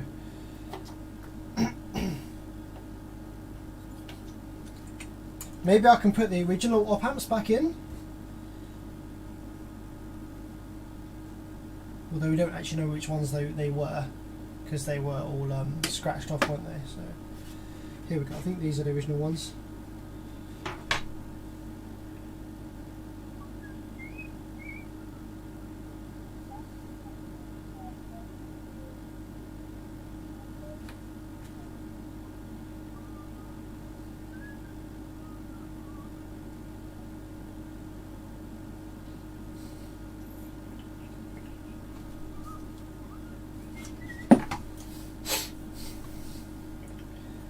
Yeah, I'm going to go ahead and put the original op amps back in the board.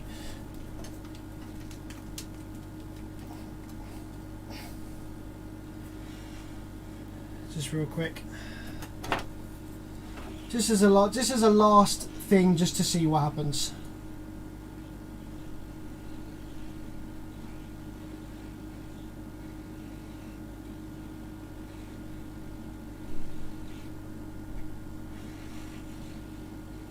Because the issue has got worse, and the only thing that we've changed, really, actually, the only thing that we have changed is the op amps and these two little yellow capacitors, which aren't the issue. So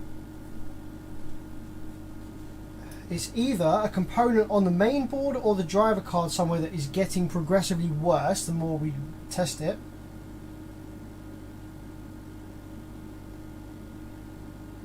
Or it's the op amps that we fitted that are sort of started to fail.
Right, so that's the original op amps now. I've just soldered them back in, and I was able to identify which ones are which, even though their markings are scratched, just by what the markings look like and what I remembered where they were. So I'll let that cool down for a sec.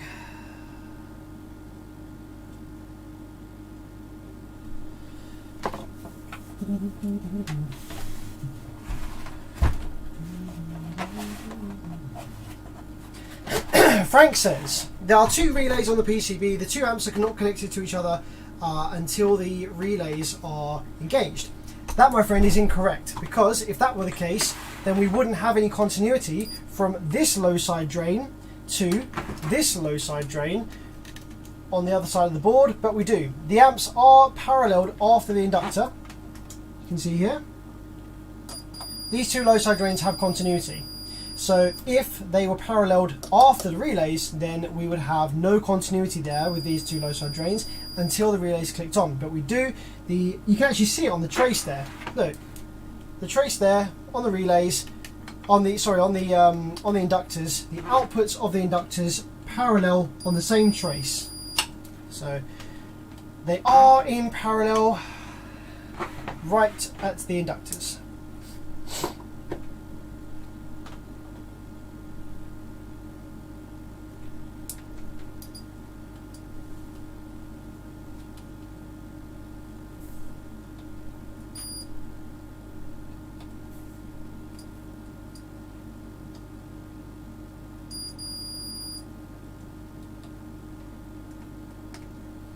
Let's just have a quick read of the drivers for a minute. So high side, between these two sides we have 584, 591, close enough. Flip the probes. 947, 930, close enough. Low side, you have 720-ish. 706, close enough. Flip the probes. 588. 584, close enough. Yeah, they're all pretty much close enough, so there's not any catastrophe, not any catastrophic issues with the drivers there. Yeah, so the original op amps were back in the board. I just want to see if it changes how it's powering up at all in any way.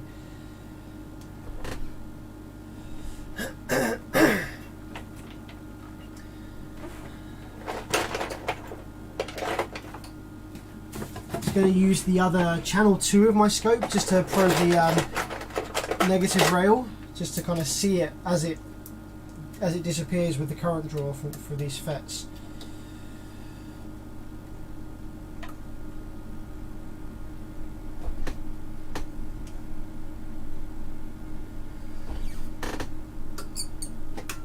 Nah, it's like something is mega, it's not even building rail now.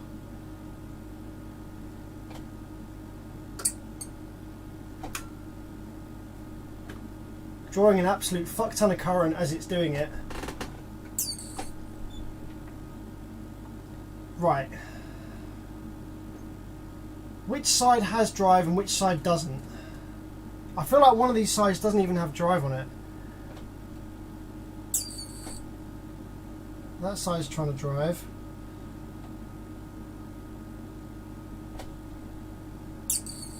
Yeah, they're both trying to drive, but it is not having it, is it? It's not having it. And it must be feedback related, like this must be feedback loop stuff.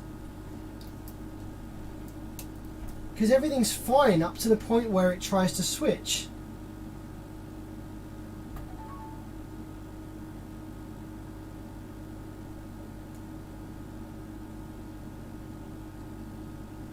Feedback resistors are fine. We checked those earlier. It's so weird. I've never come across this much of a weird issue before, where everything's fine apart from when it's trying to switch. I have seen it one time before. Okay, I wonder whether it's the same issue. I will link you to a very old video of mine where I actually had a very similar issue to this. And it might be the case of actually doing the same troubleshooting method that we did in this old video of mine. Look. if you guys want to see what this issue might be, I'll send you a link to a video that you can go look at right now. Tiny kills Bevids, I think it is. It's where is it? It's the ground zero with a tiny capacitor. That I think it's a capacitor or it's a resistor. Tiny resistor.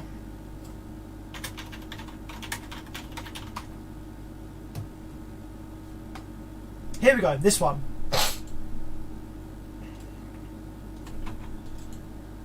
So I'm going to paste this link here, okay, in the chat, and if you guys want to go see what the issue was with this ground zero that ended up killing the output section, go watch this, because I think that might, well, it's behaving, the only time I've ever seen this behavior before is in this video that I've just linked in the live chat.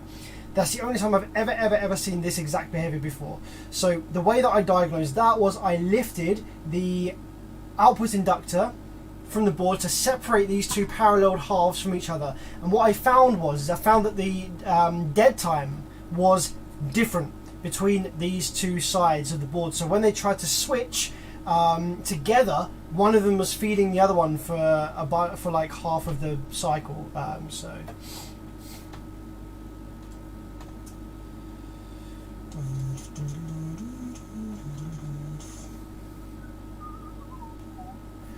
So yeah, guys, I'm going to leave it here for tonight,